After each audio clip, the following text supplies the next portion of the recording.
በዋናነት አሁን ከሚነሱት መካከል የላቀ ግለሰባዊ ነፃነት ለሴቶች የሚል እንቅስቃሴ አለ። በፌሚኒዝም ውስጥ ከሚነሱ ወይም ጎልተው ከሚደመጡ ሀሳቦች፣ ክርክሮች፣ ሙግቶች አንዱ ነው። ስር የሰደደ የስርዓት ኢፍትሐዊነት አለ። ይሄ ሴቶችን ከፖለቲካ፣ ከኢኮኖሚ፣ ከማህበራዊና ከባህል መብት ተጠቃሚነት የጾታ ትንኮሳን የመሳሰሉ ጉዳዮች በደንብ የቀረቡበት እና እነሱ የተሞገቱበት ጥያቄ ነው። ቤተሰብ የሚለውን ተቋም የማፍረስ አደጋ የሚፈጥር ነው ብለው የሚነሱበት ጥያቄ ነው። ስለዚህ ፌሚኒዝም እና ፋሚሊ እንዴት ነው የሚታዩት?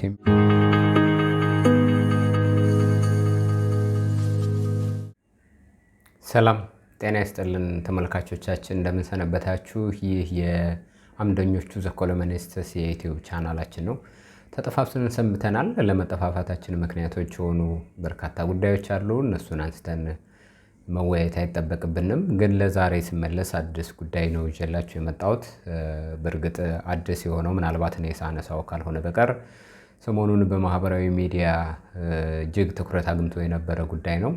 ይህ ጉዳይ እንግዲህ ምንድነው? የሴቶች መብት ንቅናቄ ወይም ፌሚኒዝም የሚመለከት ጉዳይ ነው። ፌሚኒዝም እንግዲህ አጀንዳ ሆኖ የሰነበተበት ጉዳይ አንዲት ጆርዲ የምትባል እህታችን ራሷን ፌሚኒስት ነኝ ብላ የምትጠራ በአንድ የዩቲዩብ ቻናሏ ላይ ከአንድ ወንድም ጋር በጉዳዩ ላይ ባደረጉት ውይይት መነሻነት ቫይራል ወጥቶ ነበሩ ቪዲዮዎቻቸው። ለዛ መነሻ በሆነው ውይይታቸው ላይ የተንጸባረቁ ሀሳቦችን ለመሞገት በሚመስል መንገድ አንድ ወንድማችን በሌላ የዩቲዩብ ቻናል ከሷ ጋር የፊት ለፊት ክርክር አካሂደዋል። ወደ 4 ሰዓት የፈጀ ክርክር ነው ያካሄዱት። እሱ በዩቲዩብ ተለቆ ይህን 2 ቀን ተመልክተነዋል። ብዙ ውይይቶችን ያጫረ ጉዳይ ነው። ብዙ ሀሳቦች ተነስተውበታል። በዚህ ጉዳይ ላይ ምናልባት አንዳንዶቹ ውይይቶቻቸው ላይ የተነሱ ሀሳቦች ተጨማሪ ሰፋ ያለ ማብራሪያ ያስፈልጋቸዋል ብዬ አስባለሁ። በእነሱ ውይይት መካከል የክርክር መንፈስ ስለነበረው አንዱ የአንዱን ሀሳብ ለማጣፋት በሚያደርጉት ውይይት በሚገባ ያላብራሯቸው ጉዳዮች ወይም ያልተጠየቁ ሙገት ያልተነሳባቸው ጉዳዮች አሉ ብዬ አስባለሁ። አንዳንዶቹ ደግሞ በውይይታቸው መካከል እንግዲህ ያልተገባ ጭብጥ ወይም ትርጓሜ ወይም ብያኔ ሰጥተዋል ብዬ የማስብባቸውን ደግሞ ለግንዛቤ ይሆን ዘንድ ከኔ መረዳት አንጻር ለማየት ነው የፈለኩት። አብራችሁን ቆዩ። የአምደኞቹ ሚዲያን ሼር አድርጉ፣ ሰብስክራይብ አድርጉ፣ ላይክ አድርጉ፣ ኮሜንት ስጡ። እንግዲህ ተመልካቾቻችን ለውይይታችን ሀሳቤን ለእናንተ ሳደርስ ለመረዳት እንዲመቻችሁ በ7 ንዑሳን ክፍሎች ነው ሀሳቤን የምከፋፍለው። በተለይም የመጀመሪያዎቹ 3 ንዑሳን ክፍሎች በዋናነት የፌሚኒዝምን እንቅስቃሴ ከየት ወዴትነትና ምን አጀንዳዎችን አነሳ የሚለውን ለማንሳት ነው። ከዛ በኋላ የሚመጡት ደግሞ አሁን ካለንበት የፌሚኒዝም እንቅስቃሴ የሚወለዱ መሰረታዊ አጀንዳዎች ምንድናቸው የሚለውን ለማንሳት ነው። አንደኛው እንግዲህ ለፌሚኒዝም እንቅስቃሴ ወይም ለሴቶች መብት ሙገት መነሻ ምክንያቶች የሆኑትኝ የታሪክ ክስተቶች ምንድናቸው፣ ማህበረሰባዊ የሆኑ ባህላዊ የሆኑ ፖለቲካዊና ኢኮኖሚያዊ የሆኑ ምክንያቶቹ ምንድናቸው የሚለውን እናነሳለን፣ በሰፊው እናየዋለን። ከሱ ቀጥሎ የሚመጣው እንግዲህ የፌሚኒዝም ወይም የሴት መብት እንቅስቃሴ 4 የትግል ምዕራፎችን አልፏል። አሁን 4ኛው ላይ ነው የምንገኘው። ስለዚህ በእነዚህ 4ቱ የትግል ምዕራፎች ውስጥ የተነሱ ምን ጉዳዮች ነበሩ በዋናነት የሚለውን እናነሳለን። የመጨረሻው 4ኛው ምዕራፍ ላይ ሆነን እንግዲህ አሁን ያለንበት ዘመን የሴት እንቅስቃሴ ወይም የሴቶች መብት እንቅስቃሴ ማለት ነው ፌሚኒዝም፣ እሱ ላይ የሚመዘዙ ሀሳቦችን እናነሳለን። አንደኛው በዋናነት አሁን ከሚነሱት መካከል የላቀ ግለሰባዊ ነፃነት ለሴቶች የሚል እንቅስቃሴ አለ። በፌሚኒዝም ውስጥ ከሚነሱ ወይም ጎልተው ከሚደመጡ ሀሳቦች፣ ክርክሮች፣ ሙግቶች አንዱ ነው። ይሄ ግሬተር ፐርሰናል ፍሪደም ፎር ውሜን የሚል እሱ ምን ማለት ነው፣ በውስጡ ምንድን ነው የያዘው የሚለውን እናነሳለን። ከኛ ሀገር ነባራዊ ሁኔታ አንጻር አንዳንድ ነገሮችን ለመረዳት እንዲያመችን ምሳሌ እንሰጥባቸዋለሁ። ሌላው ፌሚኒዝም እና የቤተሰብ ተቋምነት። ፌሚኒዝም እንግዲህ አንዱ የሚተችበት ማለት ፌሚኒዝም እንቅስቃሴን ከሚተቹ ሰዎች አንዱ የሚያቀርቧቸው ምክንያቶች ለቤተሰብ አንድነት መላላት ምክንያት ይሆናል፣ ቤተሰብ ለመፍረስ ምክንያት ይሆናል እና ጸረ ቤተሰብ አቋም የሚያራምድ እንቅስቃሴ ነው ብለው ያምናሉ። በአንጻሩ ደግሞ የቤተሰብን ትርጓሜ አንድምታ በይኖ የሚሄድና በቤተሰብ መካከል የሚፈጠሩ ሄራርኪካል የሆኑ አረዳዶችን በማረም የጋራ መግባባት የተፈጠረበት ቤተሰብ እንዲኖር የሚረዳ ነው እንጂ ነሰሰርሊ ቤተሰብ የሚያፈርስ ተቋም የሚያፈርስ እንቅስቃሴ አይደለም ብለው የሚሞግቱ አሉ። ለመሆኑ ግን ፌሚኒዝም እና የቤተሰብ ተቋምነት እንዴት ይታያሉ የሚለውን እናያለን። የፌሚኒዝም ጽንሰ ሀሳቦች ወይም ቲዎሪዎች አሉ። በየሁሉም የጥናት መስኮች የፌሚኒዝም አፕሮች ወይም ፌሚኒስት ቲዎሪስትስ የሚባሉ አሉ። እነዚህ ፌሚኒስት ቲዎሪስቶች ወይም ደግሞ የፌሚኒዝም ቲዎሪ ጽንሰ ሀሳብ ዲቨሎፕ ያደረጉ ሰዎች ፌሚኒዝምን እንዴት ነው የሚያዩት እና ቤተሰብን ደግሞ እንዴት ነው የሚያዩት? ስለዚህ ፌሚኒዝም ዋና ጽንሰ ሀሳቦቹና ቤተሰብ እንዴት ይተያያሉ የሚለው እናነሳለን።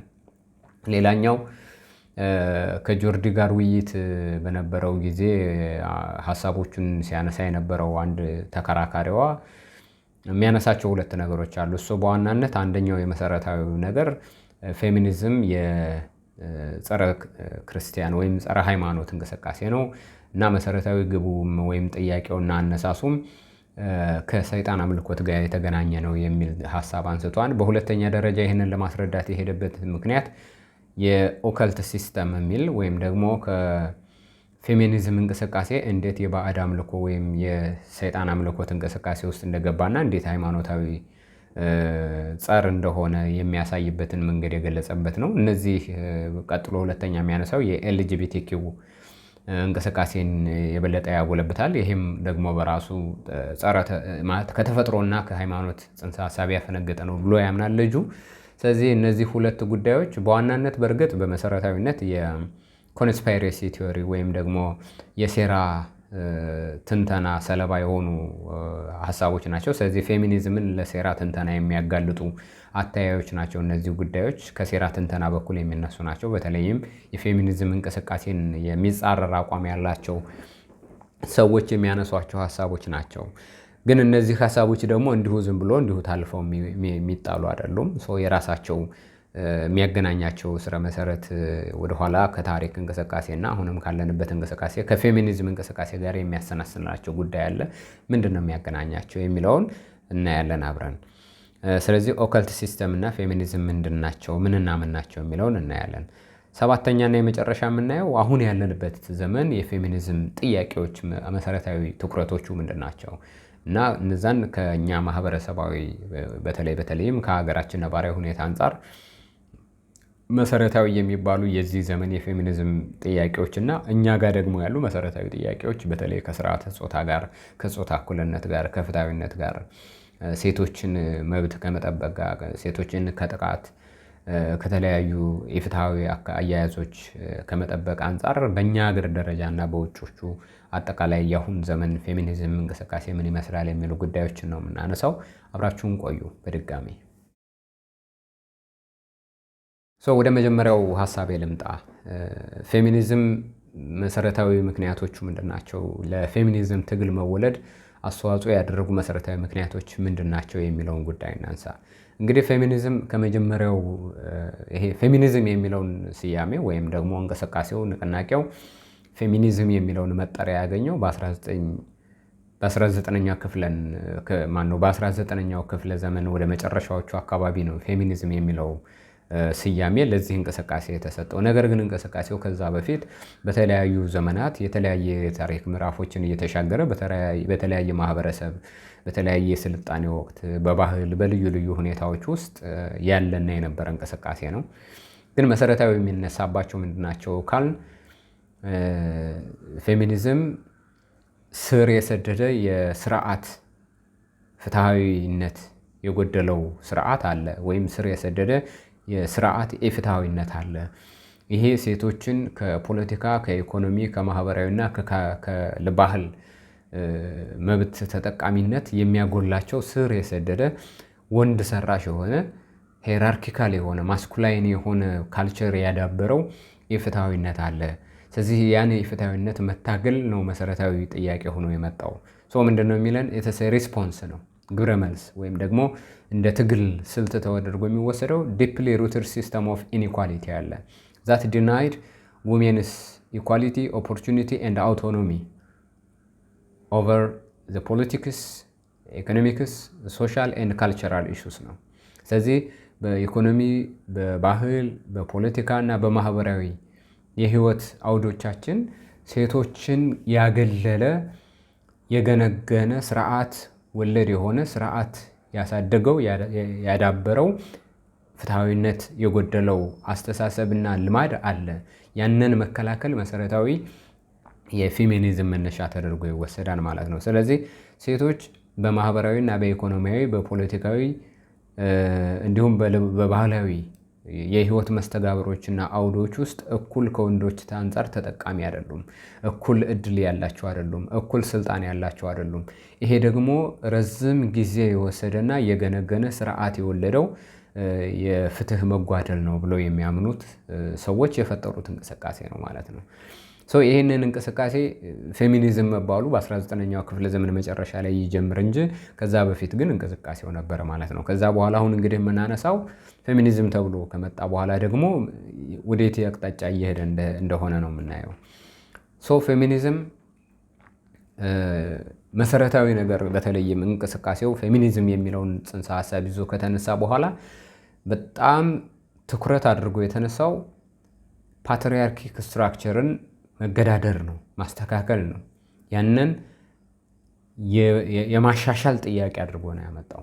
ይሄ ፓትሪያርኪክ ስትራክቸር የምንለው እንግዲህ በዓለም በፖለቲካ ሊሆን ይችላል፣ በኢኮኖሚ፣ በባህል፣ በማህበራዊ ጉዳዮች በየትኛው በዓለም አቀፍ ስርዓት በአንድ ማህበረሰብ ውስጥም ስንኖር በአንድ አካባቢም ወይም ሀገር ውስጥ ስንኖር ተጽዕኖ የሚፈጥሩ ስርዓቶችን የመምራትና የመገንባት የከፍተኛውን ድርሻ ወይም ደግሞ የአንበሳውን ድርሻ ወስዶ የሚሰራው ወንድ ነው። ሴት በዛ በተፈጠረላት ወንድ በሰራላት ስርዓትና ስርዓተ መንግስት ወይም ስርዓተ ባህል ወይም የኢኮኖሚ ስርዓት ውስጥ የምታልፍና በዛ ከለላ ውስጥ የምትሄድ ናት እንጂ ራሷ ወጥታ በወንዱ ትከሻ ለትከሻ እኩል ሆና በዛ ስርዓት ግንባታ ውስጥ አስተዋጽኦ የምታደርግበት እድል እንዳይኖር ያደረገ ሄራርኪካል ስትራክቸር አለ። ይሄንን መገዳደር ነው መሰረታዊ የፌሚኒዝም እንቅስቃሴ ተደርጎ የወሰደው። ከዛ ይልቅስ ሴት እኩል መብት እንድታገኝ ያላደረጋት ወይም ያላስቻላት ይሄ ሄራርኪካል፣ ለምሳሌ መብት ስንል አንደኛው አክሰስ ቱ ኤዱኬሽን በተለይም የመማር መብት፣ አክሰስ ቱ ምንድነው ይሄ ፕሮፐርቲ ወይም ሀብት ንብረት ብልጽግና የማፍራት፣ ፖለቲካል ፓርቲሲፔሽን ወይም የፖለቲካዊ ተሳትፎ የማድረግ መብት እና ፐርሰናል ፍሪደም ወይም ግለሰባዊ መብትን ኤክሰርሳይዝ የማድረግ የመተግበር የማጣጣም እና ያንን አስጠብቆ የመኖር መብትን የሚጋፋ ስለሆነ ይሄ ሄራርኪ ሴት መብቶቿ ሁሉ በወንድ ተወስኖ ተለክቶ ተሰፍሮ የሚሰጧት እንጂ እሷ መኖር በሚገባው ልክ በራሷ ፍላጎትና በራሷ ተሳትፎ እውን የምታደርገው ባለመሆኑ ምክንያት ይሄን ሄራርኪካል የሆነ ስትራክቸር መታገል ያስፈልጋል ከሚል መነሻ ነው የመጣው። ይሄ እንግዲህ በተለይም ወደኋላ ላይ የጀንደር ሮል ወይም ጾታ ምንድነው ወንድ ሴት በባህላችን በማህበረሰባዊ አስተሳሰባችን ያዳበር ነው። የወንድ ስራ የሴት ስራ፣ ወንድ እንዲህ ነው ማሰብ ያለበት፣ ሴት እንዲህ ነው ማሰብ ያለባት፣ ወንድ ይህ ቦታ ላይ መገኘት አለበት፣ ሴት ይህ ቦታ ላይ መገኘት የለባትም አለባት የሚሉ ከእምነትም አንጻር ከባህልም አንጻር ከፖለቲካዊ ኢኮኖሚያዊ ማህበረሰባዊ ተሳትፎቻችን አንጻር ሚና ተሰጥቷቸው በሁለቱ መካከል የሚበየኑ ብያኔዎችን ነው ለመታገል መሰረታዊ እንቅስቃሴ የተደረገው። እነዚህ እንቅስቃሴዎች ሲደረጉ 4 የትግል ምዕራፎችን አልፏል። ፌሚኒዝም በተለይ በዋናነት የተደራጀ የመብት ትግል መሆኑ ከተጀመረ ወዲህ 4 የትግል ምዕራፎችን አልፏል። አንደኛው አሁን ያለንበት የመጨረሻው 4ኛው ምዕራፍ ነው ማለት ነው። እነዚህ 4 ምዕራፎች ላይ ምንድን ነው የተጠየቁት? በእነዚህ 4 ምዕራፎች እና የትኛውንስ የጊዜ ሂደት ይሸፍናሉ የሚለውን እንመልከት። ለምሳሌ የመጀመሪያው ፌሚኒዝም ዌቭ ወይም ደግሞ የመጀመሪያው የሴት ልጅ እንቅስቃሴ መብት በ19ኛው ክፍለ ዘመን እስከ 20ኛው ክፍለ ዘመን መጀመሪያ አካባቢ መባቻ አካባቢ የነበረውን ጊዜ ይሸፍናል። በዚህ ጊዜ ውስጥ የተጠየቁ አበይት የሚባሉ ጥያቄዎች ይሄ መብት የሚሰጣቸው ምንድነው በህግ የሚገኙ መብቶች ላይ ትኩረት ያደረጉ ጥያቄዎች ናቸው። ለምሳሌ የሀብት የማፍራት መብት፣ በኢኮኖሚ ተሳትፎ ስራ የማግኘት መብት፣ የፖለቲካ መብቶች ለምሳሌ የመምረጥ መብት፣ የመመረጥ መብት፣ እነዚህን መሰረታዊ ጉዳዮች ትኩረት ያደረገ ነበር። በተለይ በአውሮፓዎቹ በዛ ዘመን በእነዚህ በ19ኛው እስከ 20ኛው ክፍለ ዘመን መነሻ ድረስ ያሉት በአውሮፓ በርካታ አብዮቶች የተካሄዱበት በርካታ ለውጦች የተካሄዱበት ዘመን ስለነበረ በእነዚህ አብዮቶችና ለውጦች ውስጥ የተፈጠሩ ስርዓተ መንግስታትን እና የፖለቲካ የኢኮኖሚ ስርዓቶችን ወንዶች ናቸው ያነበሩት፣ ወንዶች ናቸው የፈጠሩት እና ለነሱ በሚጠቅምና የነሱን ፍላጎት በሚያሳካ መንገድ የተፈጠሩ በመሆናቸው ምክንያት የሴቶች ተጠቃሚነት እዚህ ግባ የሚባል አይደለም። ስለዚህ ይሄ መቀየር አለበት። ሴቶች በጊዜው ለምሳሌ አሜሪካንን እንኳን ብንወስድ የመጀመሪያዎቹ የዲሞክራሲ ልምምዶቻቸው በዚህ ዘመን በነበሩት ሴቶችና በዘመኑ አጠራር ባሪያዎች የሚባሉትን የመምረጥ መብት አልነበራቸውም። ስለዚህ በጣም ከፍተኛ ትግል የነበረው አንዱ ሴቷም እኩል የሚመሯትን ሰዎች የመምረጥ መብት አላት። ከዛም አልፎ ደግሞ የፖለቲካ ተሳትፎ መምረጥ ብቻ ሳይሆን የመመረጥም መብት አላት። መንግስት የመሆን ባለስልጣን የመሆን ፖለቲከኛ ሆና አመራር የመሆን እና በአገሪቱ ኢኮኖሚያዊ፣ ፖለቲካዊና ማህበራዊ፣ ባህላዊ በብዙ አይነት የህይወቱ ውጣ ውረዶች ውስጥ ያሉ ሁኔታዎችን የሚወስኑ የፖሊሲ ስርዓቶችን ሁሉ አብራ ማርቀቅ አብራ መሞገት እና ድምጿ፣ ሀሳቧ፣ ፍላጎቷ መደመጥ መቻል አለበት የሚሉ ጥያቄዎች የቀረቡበት ዘመን ነው ይሄ ዘመን። ከዛ ቀጥሎ ያለው ሁለተኛው የፌሚኒዝም እንቅስቃሴ የምንለው በ1960ዎቹ እስከ 80ዎቹ ድረስ ያለው ነው። እንግዲህ ዘመን አቆጣጠራችን በአውሮፓዎቹ ነው በዚህ ውይይት የምናነሳው። ስለዚህ ከ1960ዎቹ እስከ 1980ዎቹ ያለው ደግሞ ከዚህ ይሰፋል። ከፖለቲካ መብቶች በተለይ ይሄ መምረጥ ከመመረጥ ጋር በተገናኘ ከምርጫ ጋር ከተገናኙ መብቶች በዘለለ የወርክ ፕሌስ ኢንኢኳሊቲ ነው። የመጀመሪያው ላይ እንግዲህ የኢኮኖሚ ጥያቄ ማለት እኩል ፍትሃዊ የሆነ እኩል ስራ የማግኘት መብት ወይም ደግሞ የመቀጠር መብት፣ የኢኮኖሚ የማፍራት መብት የሚሉት እነዚህ ጉዳዮች የተጠየቁበት ዘመን ነበር። እነዚህ ምላሽ ካገኙ በኋላ የመጣው ደግሞ በተገኘው ስራ ውስጥም በስራ ቦታ ላይ ፍትሃዊ የመሆን መብት፣ ፍትሃዊነት የስራ ቦታ ወይም ደግሞ ወርክ ፕሌስ ኢንኢኳሊቲን የመታገል ጥያቄዎች ናቸው የተነሱትኝ። ምንም እንኳን ስራ የማግኘት መብታቸው፣ የመቀጠር መብታቸው፣ የፖለቲካ መብታቸው ሴቶች ቢረጋገጥም በስራ ቦታ ላይ ያለው ለወንዱ ያደላ ስርዓት ነው፣ ሲስተም ነው፣ ለወንዱ ያደላ ፖሊሲ ነው ያለው። ወንዱ ተጠቃሚ የሚሆንበት የስራ ኤንቫይሮንመንት ነው ያለው። የክፍያው ሊሆን ይችላል። ለምሳሌ እኩል ስራ፣ እኩል ክፍያ፣ በስራ ቦታ ላይ እኩል የደህንነቱ የተጠበቀ ምቹ የስራ ቦታ ማግኘት፣ የሴቷን ባህሪ ወይም የሴቷን ተፈጥሯዊ ሁኔታዎች ግምት ውስጥ ያስገቡ የአሰራር ስርዓቶችን የመዘርጋት ጥያቄ አንዱ የተነሳው የወርክ ፕሌስ ኢንኢኳሊቲ ጉዳይ ነው። ከዚሁ ጋር በዚሁ ዘመን የተጠየቀው ሌላኛው ጉዳይ ሪፕሮዳክቲቭ ራይትስ የምንላቸው ወይም ደግሞ የስርዓተ ወሊድ ጋር የተያያዙ መብቶች የሚባሉ ጉዳዮች ናቸው። ይሄ ከስርዓተ ተዋልዶ ጋር የተገናኙ ጥያቄዎች ወይም መብቶች የተነሱት አንደኛው ነገር ሴት ወንድ ልጅ የመውለድ ፍላጎቱን የሚወጣባት አይደለችም። ልጅ ለመውለድም እንኳን የእሷ ፍላጎት ያስፈልጋል። ስለዚህ ወንድ ከሴት ጋር ተገናኝተው የሚፈጠረው ልጅ የሴቷ በርደን መሆን መቻል የለበትም። ወይም ደግሞ የሴቷ ተፈጥሯዊ ግዴታ ተደርጎ ወንዱ ልጅ ማግኘት እንደ መብት ተቆጥሮለት እሷ ግን ልጅ መስጠት ደግሞ እንደ ግዴታዋ ተቆጥሮለት መሆን መቻል የለበትም። የእሷ ፈቃደኝነት፣ የእሷ ውይይትና የእሷ ስምምነት ያስፈልጋል የሚል እንቅስቃሴ የተደረገበት ነው። ይህ እንቅስቃሴ ሴት ልጅ መውለድ በማትፈልግበት ጊዜ የወሊድ መከላከያ የማግኘት መብት እንዲኖራት፣ አክሰስ የማግኘት፣ ሄልዝ ኬር የማግኘት፣ የጤና አገልግሎት የማግኘት፣ በዛ የጤና አገልግሎት ውስጥ ደግሞ የወሊድ መከላከያ መጠቀም የምትፈልገውን አይነት የወሊድ መከላከያ ያለምንም ችግር፣ ያለምንም ገደብ፣ ያለምንም መድሎ ማግኘት የምትችልበት ሁኔታ መፈጠር አለበት የሚሉ ጥያቄዎች የተነሱበት ዘመን ነው።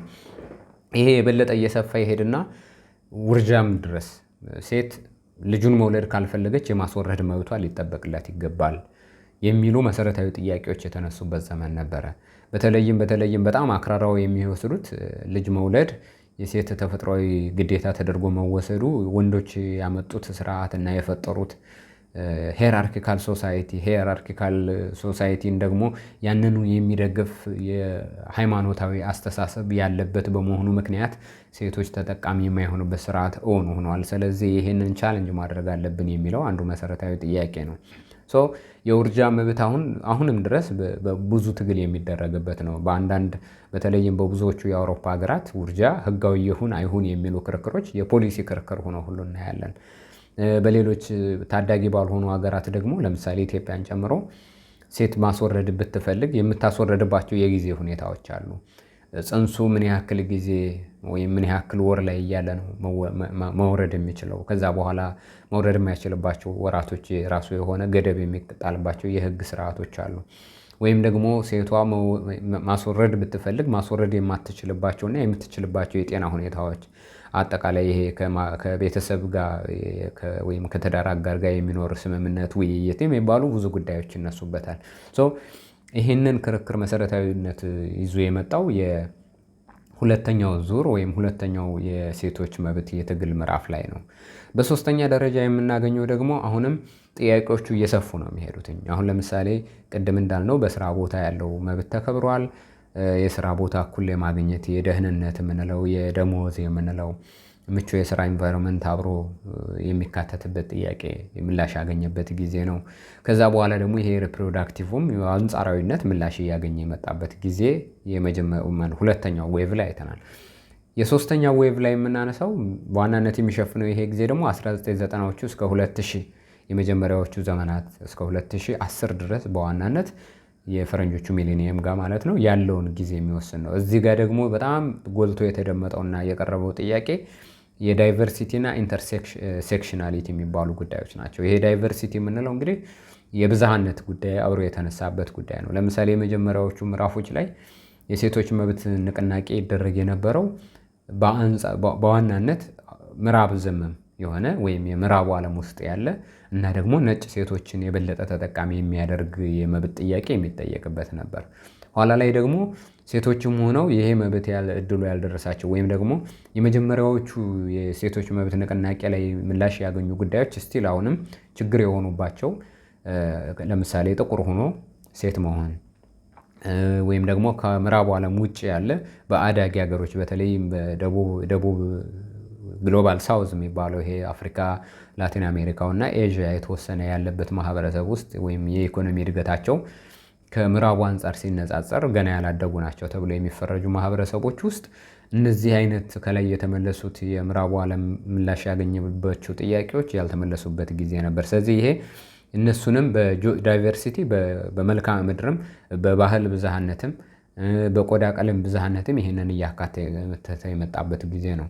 ከዛ ሌላው ሶስተኛው ላይ እዚህ የሚነሳው አንዱ መሰረታዊ ነገር ዳይቨርሲቲ በተፈጥሮ ወይም በዘልማድ ወንድና ሴት ብለን ከምናስቀምጣቸው ሁለት ጾታዎች ባሻገር ያሉ ሌሎች የጾታ ጉዳዮችን ወይም ደግሞ የሴክሹዋል ኦሪየንቴሽኖችን ያካተተበት ጊዜ ወይም ጥያቄ ማንሳት የጀመረበት ጊዜ ተደርጎ የሚወሰደው የሶስተኛው ምዕራፍ ነው። የኤልጂቢቲኪው የምንላቸው ይሄ የሌዝቢያን፣ የጌይ፣ የትራንስጀንደር፣ የባይሴክሹዋል የምንላቸው እና ይሄ ኩዌሽኒንግ የሚደረግ ገና ያላረፈለት ወንድና ሴት የሚለው የሆርሞናል ኢምባላንስ ወይም ዲፈረንሶች የሚፈጥሩት የስሜት መዋዠቅ ያለበትና ከሁለቱ አንዱ ለመምረጥ ገና ዳያለማ ውስጥ ያሉ ሰዎችንም ጭምር ኢንክሉሲቭ በሆነ መንገድ ለማካተት የሚል ዓላማ ይዞ የተነሳ ጥያቄ ነው።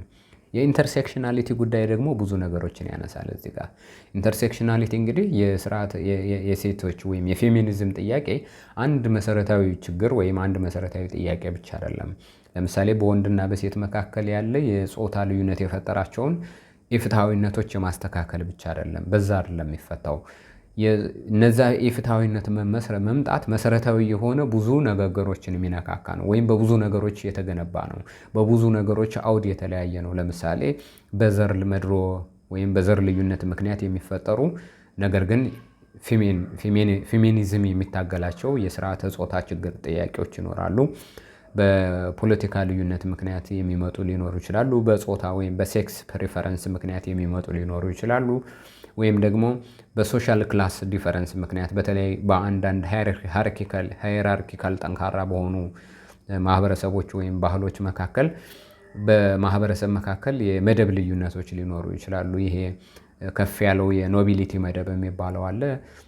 የካህናት ወይም ደግሞ ለሃይማኖት የቀረቡ ሰዎች ያሉበት መደብ አለ። ለኢንተሌክቹዋልስ የሚሰጠው መደብ አለ። ለፋርመሩ፣ ለፔዛንቱ፣ ከዛ በታች ላለው ለገበሬው፣ ለምኑ እያለ የስራ ልዩነቶች የሚፈጠሩበትና የማዕረግ የጥቅማ ጥቅም ልዩነቶች ደግሞ እዛው አብረው የሚመጡበት ጉዳይ ይነሳል። ስለዚህ እነዚህን ሁሉ ጉዳዮች ያካተተው ነው ሶስተኛው የፌሚኒዝም እንቅስቃሴ ወይም ዌቭ የምንለው ማለት ነው። ቻሌንጂንግ ዘ አይዲያ ኦፍ ሲንግል ፊሜል ኤክስፒሪየንስ የሚለው ነው።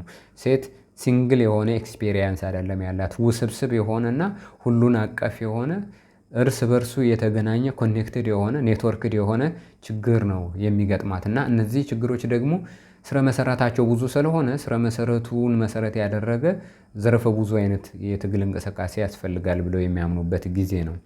ሌላኛውና መሰረታዊ ነገር በውይይታቸውም አንዱ በተለይም አንዱ ወንዱ ልጅ ኤልጂቢቲኪው የሚለውን የጾታ በወንድና በሴት መካከል ከተፈጥሮ ከምናውቀው በተልማድ በባህልም በማህበረሰባዊ ሴትምና ተፈጥሯዊ ሴት ወንድ ብለን ከምናውቀው በዘለለ እነዚህ በምርጫቸው በራሳቸው ፍላጎት ምክንያት ለምሳሌ ከወንድ ወደ ሴት የሚቀይሩ ከሴት ወደ ወንድ ጾታቸውን የሚቀይሩ ወይም ደግሞ ሁለቱንም ሴትም ወንድም ሆነው በተፈጥሮ ወይም ደግሞ በምርጫ የሚመጡ ትራንስጀንደር የምንላቸው ወይም ባይሴክሹዋል የምንላቸው። ሌላ ደግሞ ቅድም እንዳልሁት ኩዌሽን የሚያደርግ ገና በሁለቱ መካከል ወይም በሌሎቹ የጾታ ፕሬፈረንሶች መካከል ያላረፉና ከዛ በኋላ ደግሞ ፕላስ ተብለው የሚወሰዱ አንዳንዶቹ ደግሞ ለምሳሌ ጾታቸውን ወንድም ሴትም ወይም ትራንስጀንደርም ወይም ምንም አለማለት የሚፈልጉ ኖ ጀንደር የሚል ፕሬፈረንስ የሚያስቀምጡ ብዙ ጥያቄዎች የሚነሱበት እንቅስቃሴ የመጣው እዚህኛው ላይ ነው። በተለይ ይሄኛው ከ2012 እስካሁን ባለንበት የፈረንጆቹ አቆጣጠር ያለውን ይወስዳል። እዚህ ጋር በጣም የመጀመሪያ የቅድመ መነሻ ተደርጎ የሚወሰደው በህንድ በ2012 በፈረንጆቹ ማለት ነው። በህንድ አንዲት ልጃገረድ በቡድን ትደፈራለች እንደ አውቶቡስ የህዝብ ማመላለሻ አውቶቡስ ውስጥ እና እሱ በኢንተርኔት አማካኝነት ለዓለም ይደርሳል። ህይወቷ ያልፋል። በአሰቃቂ ሁኔታ ከተደፈረች በኋላ በማህፀኗ የተለያዩ ባዕድ ነገሮች ብረት የመሳሰሉ ነገሮችን ይጨምሩባታል። ህይወቷ ያልፋል። ህይወቷ ካለፈ በኋላ ሚቱ የሚል የማህበራዊ ሚዲያ ዘመቻ ወይም የሶሻል ሙቭመንት ዘመቻ ከአሜሪካ ተጀምሮ በመላው ዓለም ያዳረሰበት ዘመቻ ነበረና እነዛ ዘመቻዎች የፈጠሩት ነው የመጀመሪያ መሰረታዊ መነሻው። የአራተኛው ዘመን ወይም አሁን ያለንበት ዘመን የፌሚኒዝም እንቅስቃሴ አንዱ መሰረታዊ የሚታወቅበት እንግዲህ የዚህ ዲጂታል ፕላትፎርም ነው። ዲጂታል ፕላትፎርም ከዚህ በፊት የነበሩት ተቋማትን በመጠቀም ነበረ ወይም ደግሞ በመደራጀት ድርጅቶችን በመመስረት ለትግሉ የሚሆኑ ኢንስቲትዩሽኖችን በመፍጠር በፖለቲካ በኢኮኖሚ በተለያዩ አውዶች ውስጥ በመግባት የሚፈጠሩ እንቅስቃሴዎች ናቸው የነበሩት። ይህኛው ግን ደግሞ የበለጠ እነዚህንም ተጠቅሞ ሶሻል ሚዲያን በመጠቀም በመላው ዓለም የሶሻል ሚዲያ አማራጮች በሚደርሱበት ነገር ሁሉ የመረጃ ተደራሽነት እና የትግል አጋርነት በሁሉም ኔትወርክድ በሆነ ሲስተም ውስጥ የሚያልፍበት ሁኔታ ነው። እዚህ ጋር እንግዲህ ሶስት መሰረታዊ ነገሮችን ነው አድሬስ የተደረገው በዚህ የምናየው። አንደኛው መጀመሪያ በጣም መሰረታዊ ነገር አድሬስ የተደረገው እዚህ ጋር ከሴክሹዋል ሃራስመንት ጋር የተገናኙ ጉዳዮች በደንብ በስፋት የቀረቡበት ነው። የሴክሹዋል ሃራስመንትን ወይም የጾታ ትንኮሳን የመሳሰሉ ጉዳዮች በደንብ የቀረቡበት እና እነሱ የተሞገቱበት ጥያቄ ነው። ሌላኛው ሁለተኛው እዚህ ጋር ውስጥ የሚመጣው የትግል እንቅስቃሴ አንዱ የሚያነሳው አጀንዳ ይሄ ሬፕ ካልቸር መዋጋት ነው። ሬፕ ካልቸርን የጠላፊነትና ደፋሪነትን መድፈርን የሚያበረታታ ሲባል ነሰሰሪሊ አፕሪሺየት ባያደርግም ነገር ግን ባለመንቀፍ በባህል ውስጥ ከለላ በመስጠት ለእንደዚህ አይነት ድርጊቶች ወንዶች በቡድንም ይሁን በተናጠል ሴቶችን የሚደፍሩበትን የሚጠልፉበትን ሁኔታ የሚያመቻች ባህል ያለበትን እንቅስቃሴ የመሞገት ጉዳይ ነው ተደርጎ የተወሰደው። በተለይም ይሄ ሬፕ ካልቸር እንቅስቃሴው ይሄ የፌሚኒዝም እንቅስቃሴ በጣም አጥብቆ ሲያነሳው በተለይም በአንዳንድ ባህሎች ውስጥ ጠለፋ እና አስገድዶ መድፈር ቅቡልነት ያለው እንቅስቃሴ ነው። ሃይማኖታዊ ቅቡልነት ሊያስይዙት ይችላሉ ወይም ባህላዊ ቅቡልነት ሊያስይዙት ይችላሉ እና በዚህም የመነጨ የሴት ልጅ ከፍተኛ የሆነ የህይወት ስጋት ውስጥ ከፍተኛ የሆነ የመብት ጥሰት የሚደርስባትኝ ሁኔታ ይፈጠራል ብሎ ይወስዳል። እኛ ሀገር ላይ ለምሳሌ መውሰድ እንችላለን። ብዙ ጊዜ ለምሳሌ በእኛ ሀገር በቅርብ የምናውቀው ምናልባት ወደ ኋላም ብዙ ሳይርቅ ባሉት ዓመታት በገጠርም ይሁን በተለያዩ ሁኔታዎች እንግዲህ ስናይ አንድ ጎረምሳ የሆነች ኮረዳን የሚወዳት ከሆነ አይቷት ያማረችው የተመኛት ከሆነ ሊያገባት የሚፈልግ ከሆነ ይጠይቃል። እሷም እምቢ ትላለች። ለቤተሰብ ሽማግሌ ይላካል። ቤተሰብም ደግሞ ወይ እምቢ ይላሉ ወይ ደግሞ ልጅቱ ትጠየቅ ተብሎ ስትጠየቅ ወይ ማራለሁ ትልና ወይ ሌላ ምክንያት ታቀርብና ያንን የትዳር ጥያቄ ላትፈልገው ትችላለች። በዚህ ጊዜ በቤተሰብ አሬንጅ የተደረገ ከሆነ በተለይ ሁለቱ ቤተሰቦች ትዳር የመመስረት ፍላጎት የሚኖራቸው ከሆነ ልጅቱን እንዲጠልፋትና ድንግልናዋን እንዲወስድ ከዛ በኋላ ደግሞ ማን ያገባታል ድንግል ካልሆነች የሚል የማህበረሰብ አስተሳሰብ ስላለ በቤተሰቦቿን በኩል ደግሞ ድንግልናዋን ክብረ ንጽህናዋን አልጠበቀችም የሚል መገለል እና ምንድነው የመንጓጠጥ ማህበረሰባዊ ውርደት ይደርስብናል ብለው ስለሚያምኑ ክብረ ነክ ነው ለኛ ብለው ስለሚያምኑ ተገዳ እንድታገባ የምታደርግበት ሁኔታ ይፈጠራል። ይሄ በእኛ ሀገር በጣም በስፋት የሚታወቅ ነው። በሌሎችም ሀገራት ይታወቃል። የእኛ ሀገር ብቻ አይደለም። ይሄኛው አንዱ በአራተኛው የሴቶች መብት እንቅስቃሴ ውስጥ በጉልህ ተጠየቅ የተነሳበትና ትግል የተደረገበት ጉዳይ ነው። ለምሳሌ በቅርቡ እንኳን በእኛ በርካታ አስገድዶ መድፈሮችን እንሰማለን። በጣም የሚያስደነግጡ በዚህ ዘመን እንዴት ይደረጋሉ የሚሉ ከደፈሩ በኋላ ደግሞ የበቀል የሚመስል በማህፀናቸው ባዕድ ነገሮችን የመጨመር ጭካኔ ከዛ ደግሞ ምናልባት መደፈሯን ልታጋለጥ ትችላለች በሚል የመግደል አሰቃቂ በሆነ ሁኔታ የመግደል ያለ ፍላጎቷ እንድታገባ የማድረግ ጫናዎች በደንብ ነው የምናውቃቸው። በቅርቡ እንኳን ለምሳሌ በሐዋሳ ሲዳማ ክልል ሐዋሳ የሆነው እናስታውቃለን። አንድ የመንግስት ባለስልጣን ጠባቂ ወይም የህግ አስከባሪ ደህንነት የተባለ አካል አንዲት የባንክ ሰራተኛን ካላገባሽኝ በሚል እሷ ፈቃደኛ ባለመሆኗ ምክንያት ተጠልፎ ወስዶ ምን ያክል አጀንዳ ሆኖ እንደሰነበተ ምን ያክል ጥያቄ ተነስቶበት እንደቆየ የምናስታውሰው ነው። ከዛ በኋላ ልጅቱ ከሀገር ወጥታለች። ከሀገር ከወጣች በኋላ ተገዳ መደፈሯን ወስዶ አግቶ ወስዶ በነበረበት ወይም ጠልፎ ወስዶ በነበረበት ሁኔታ ማህበረሰቡ ሳይቀር ቤተሰቦቿ ሳይቀር እንዴት ሴሌብሬት ያደርጉ እንደነበረ እሷን ጠልፎ በመውሰዱ እንደ ጀግና ተቆጥሮ ይሞገስ እንደነበረ እና ይከበር እንደነበረ ስትገልጽ የነበረውን ሁኔታ እናስታውሳለን።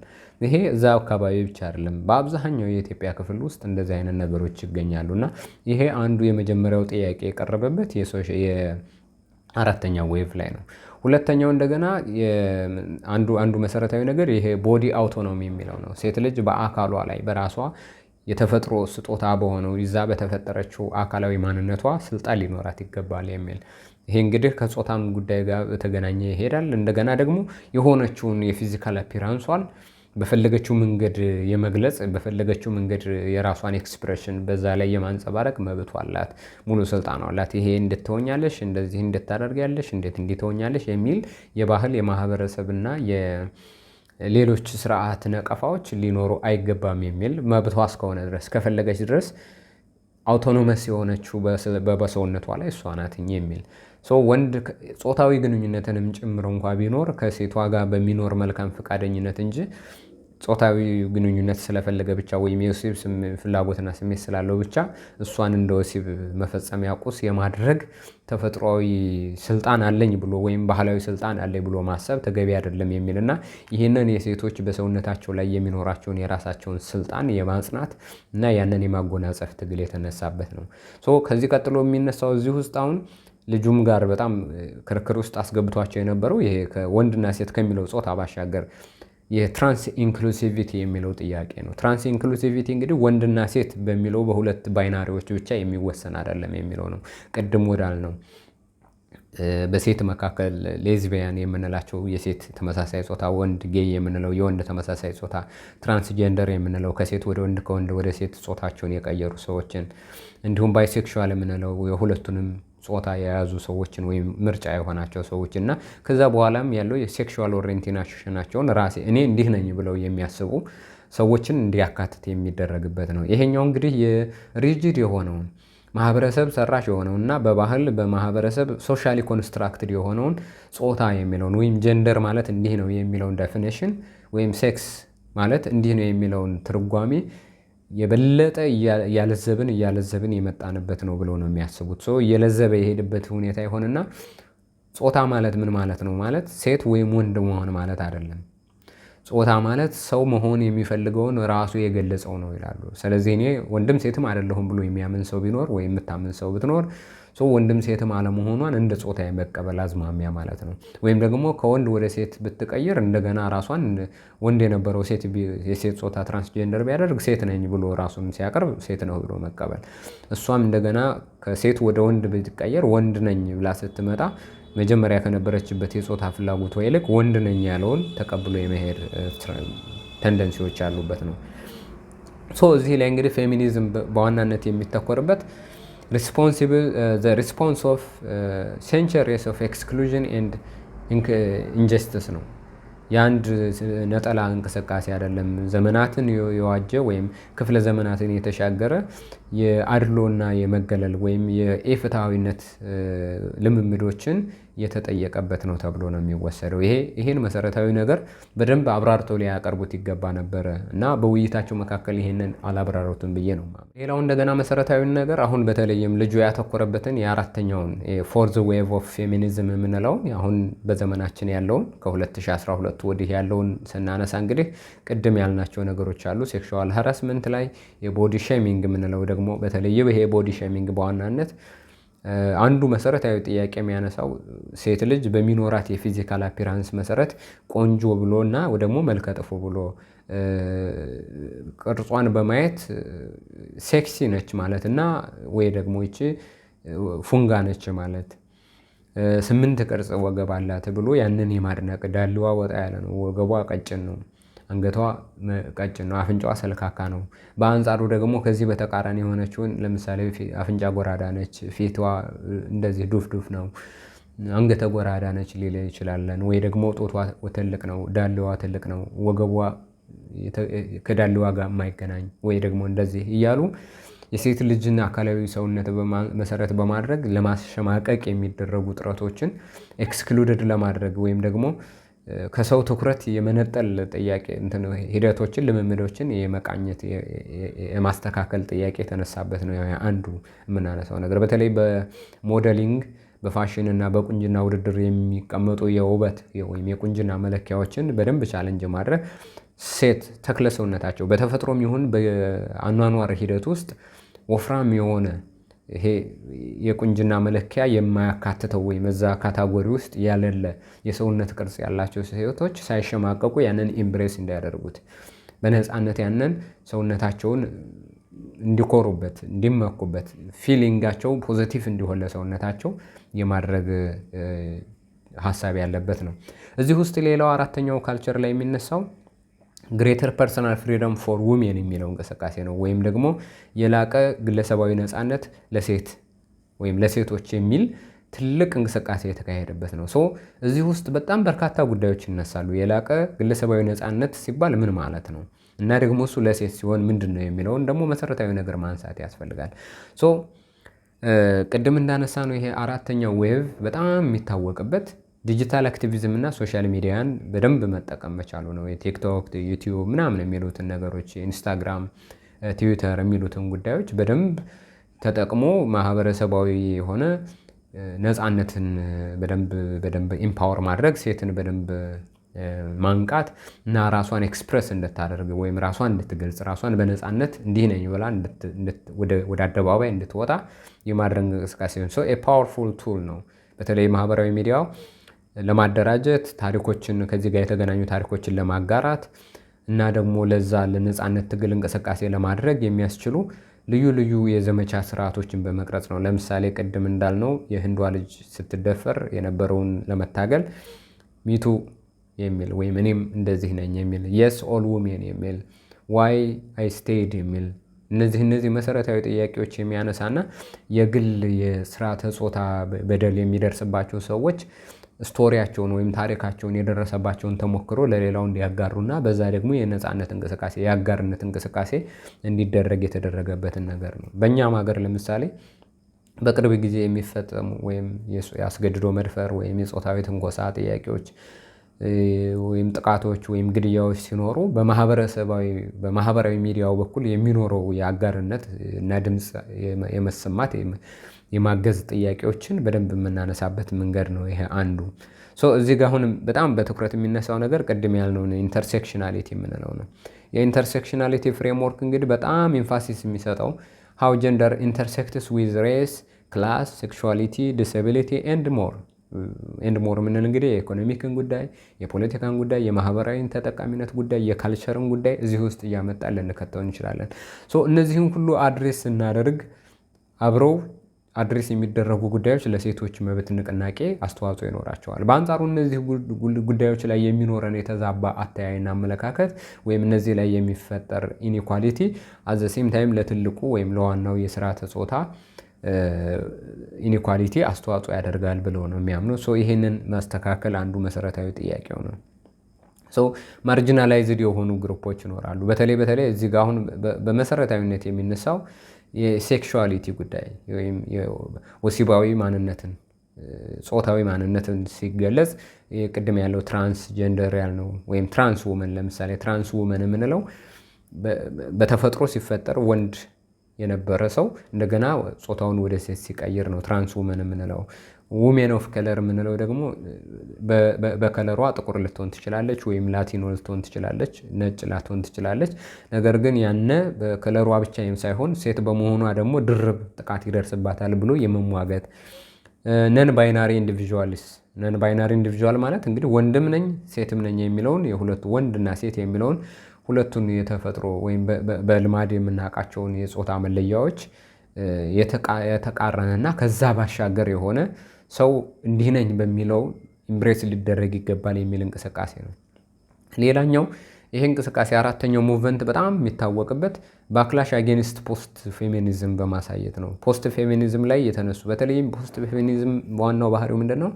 የፌሚኒዝም ጥያቄዎች አድሬስ ተደርገዋል። ፌሚኒዝም ሀዝደን ኢትስ ጆብ ተብሎ የሚታመንበት መንገድ መጥቶ ነበር እስከ 2010። በተለይ የመጀመሪያው ሶስተኛው ዌቭ ላይ ጥያቄዎች በሙሉ ተመልሰዋል። ቅድም ያለው የኢኮኖሚ ኢኒኳሊቲ ጉዳይ፣ የፖለቲካ፣ የማህበራዊ እና የባህላዊ ጉዳዮችን መብት ኢኒኳሊቲዎችን፣ የትምህርት የማግኘት እኩል ጥያቄዎችን፣ እኩል ሀብት የማፍራት ጥያቄዎችን እና በዛም በተገኘው ሀብት ላይ ከትዳር ጋር ከሆነ ለምሳሌ በእኩል የማዘዝ በጋራ የመጠቀም ፍቺ ሲኖር ደግሞ ያንን እኩል የመካፈል የሚሉ መሰረታዊ ጥያቄዎች እና ከወንድ እኩል የፖለቲካ ውክልናና የኢኮኖሚ ተሳትፎ የማግኘት ጥያቄዎችን መልሰናል ብለው ይታመን ስለነበረ ኋላ ላይ የጾታ መደፈሮቹ የህንዱ ኢንሲደንት የቀሰቀሰው ነገር ምንድነው ነው አልተመለሰም።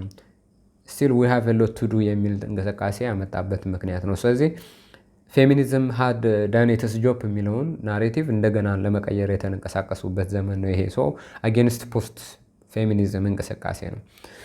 ቅድም እንዳልነው እንግዲህ አንኢኳል ፔይ ያለ ስቲል አሁንም በስራ በተመሳሳይ ስራ እኩል ክፍያ አይከፈልም፣ ወይም ለተመሳሳይ የትምህርት ዝግጅት ላላቸው ሰዎች ወንድና ሴት የተለያየ ስራ ክፍያ ይፈጸማል የሚል እና ቦዲ ፖሊሲንግ፣ ይሄ በተለይም በዋናነት ከጾታ ኦሪየንቴሽን ጋር የተገናኘ ነው። ፌሚኒስት ሪጀክትድ ዘ ኖሽን ዛት ኢኳሊቲ ሃድ ቢን አቺቭድ የሚለውን ሪቴይንድ ዲስኮርስ አለ። እሱን ራውንድ ሲስተም ኦፕሬሽን አለ፣ አሁንም ኦፕሬሽን አለ። ስርዓቱ ሳይክሊክ ነው፣ እየተመለሰ እንደገና እየተስለከለከ እየመጣ ችግር የሚፈጥር ነው። ተስተካክሏል ተብሎ በታመነበት ሰዓት መልሶ እንደገና አንሰራርቶ ችግር እየፈጠረ ያለበት ስለሆነ ትግሉ መቆሚያ የለውም ብለው የሚያምኑበት ነው። ሌላኛው ሃይ ፕሮፋይል ኢንሲደንት ኤንድ ግሎባል ፕሮቴስት ነው። በጣም የታወቀው እንግዲህ እንቅስቃሴዎችን ሃይ ፕሮፋይል ሰዎችን በመጠቀም ወይም ደግሞ በጣም ታዋቂ የሆኑ ሰዎች እንቅስቃሴውን ጆይን በማድረግ ሀብት ያላቸው ሰዎች እንቅስቃሴውን በመቀላቀል በፖለቲካ ሊሆን ይችላል፣ በፊልም ኢንዱስትሪ ሊሆን ይችላል፣ በሚዲያ ሊሆን ይችላል፣ በፋሽን እዚህ ላይ በጣም ኢንፍሉዌንስ የተፈጠረበት ነው እና ግሎባል ፕሮቴስት ደግሞ በጣም የሰፋበት ነው። አንድ የዓለማችን ክፍል ውስጥ የተፈጠረ ኢንሲደንት የዛ ዓለም ክፍል አካል ወይም ጉዳይ ብቻ ሆኖ የማያልቅበትና ዓለም አቀፍ ትብብርና የጋራ ትግል የሚደረግበት ዘመን እንደሆነ እናነሳለን። ይሄ የቦዲ አውቶኖሚ ወይም ደግሞ ቦዲ አውቶኖመስ የማድረግ ጉዳይ እና ኮንሰንት የማገኘው ጉዳይ ለምሳሌ ቅድም እንዳልነው በወሊድ ወቅት ይሄ ከውርጃ ጋር በተገናኘ የወሊድ መከላከያ ጋር በመጠቀም ጭራሹንም አለመውለድ ካስፈልገም ደግሞ ያለመውለድን መብት ለማስከበር የተሄደበት እንቅስቃሴ እናያገኛለን። ከዚህ ጋር ተያይዞ የሚመጡ ሴክሹዋል ሃራስመንቶችን አካሏ የራሷ ነው፣ በአካሏ ላይ ስልጣን ያላት እሷ ብቻ ነች። እሷ ስትፈልግና ስምምነት ሲኖራት ነው ለወንዱ ፍላጎት እነዚህ ነገሮች የሚፈጠሩት የሚል እጅግ መሰረታዊ የሆነ ጥያቄ የሚያነሳ ነው ማለት ነው። ይሄ በተለይም በባህል በወንድና በሴት መካከል የሚፈጠሩ ትዳሮች ላይ ሰው በጾታ ግንኙነት አማካኝነት ትውልድ ይቀጠላል፣ ልጆች ይወለዳሉ። ይህንን በማህበረሰብ ውስጥ የተለመደና ረዝም የታሪክ ሂደቶችን ያለፈን አስተሳሰብ ለመሸርሸር ለመናድ የተደረገ የትግል እንቅስቃሴ ነው ማለት ነው። መነሻው ግን በእርግጥ የሚደርሰው ሃራስመንት ነው፣ ግን በሃራስመንቱ ብቻ አይቆም። ዋናነት የጾታ ጉዳይ የስርዓተ ጾታ ጉዳይ አንድ ነጠላ ጉዳይ አይደለም፣ አንድ ነጠላ ርዕዮተ ዓለም አይደለም፣ ወይም ደግሞ ሙቭመንት አይደለም። ኔትወርክድ የሆነ ነው፣ በብዙ አውድ ሊታይ የሚችል ነው የሚል ጀንደር ራሱን ችሎ ፖለቲክስ ነው የሚል እንቅስቃሴ እና አተረጓጎም ያገኘበት ጊዜ ነው የምናመጣው። ሌላው እንደገና እዚህ ጋር የምናነሳው በተለይም በዚህ አሁን ባለንበት ዘመን እንቅስቃሴ ከሚቀርቡት መካከል ግሬተር ፐርሰናል ፍሪደም ፎር ውሜን የሚለው ሞቶ ወይም የሚለው መፈክር ወይም የሚለው የመታገያ ስልት በጣም ድምፁ ጎልቶ የሚሰማ ነው። የላቀ ግለሰባዊ ነፃነት ያስፈልጋታል ሴቷ።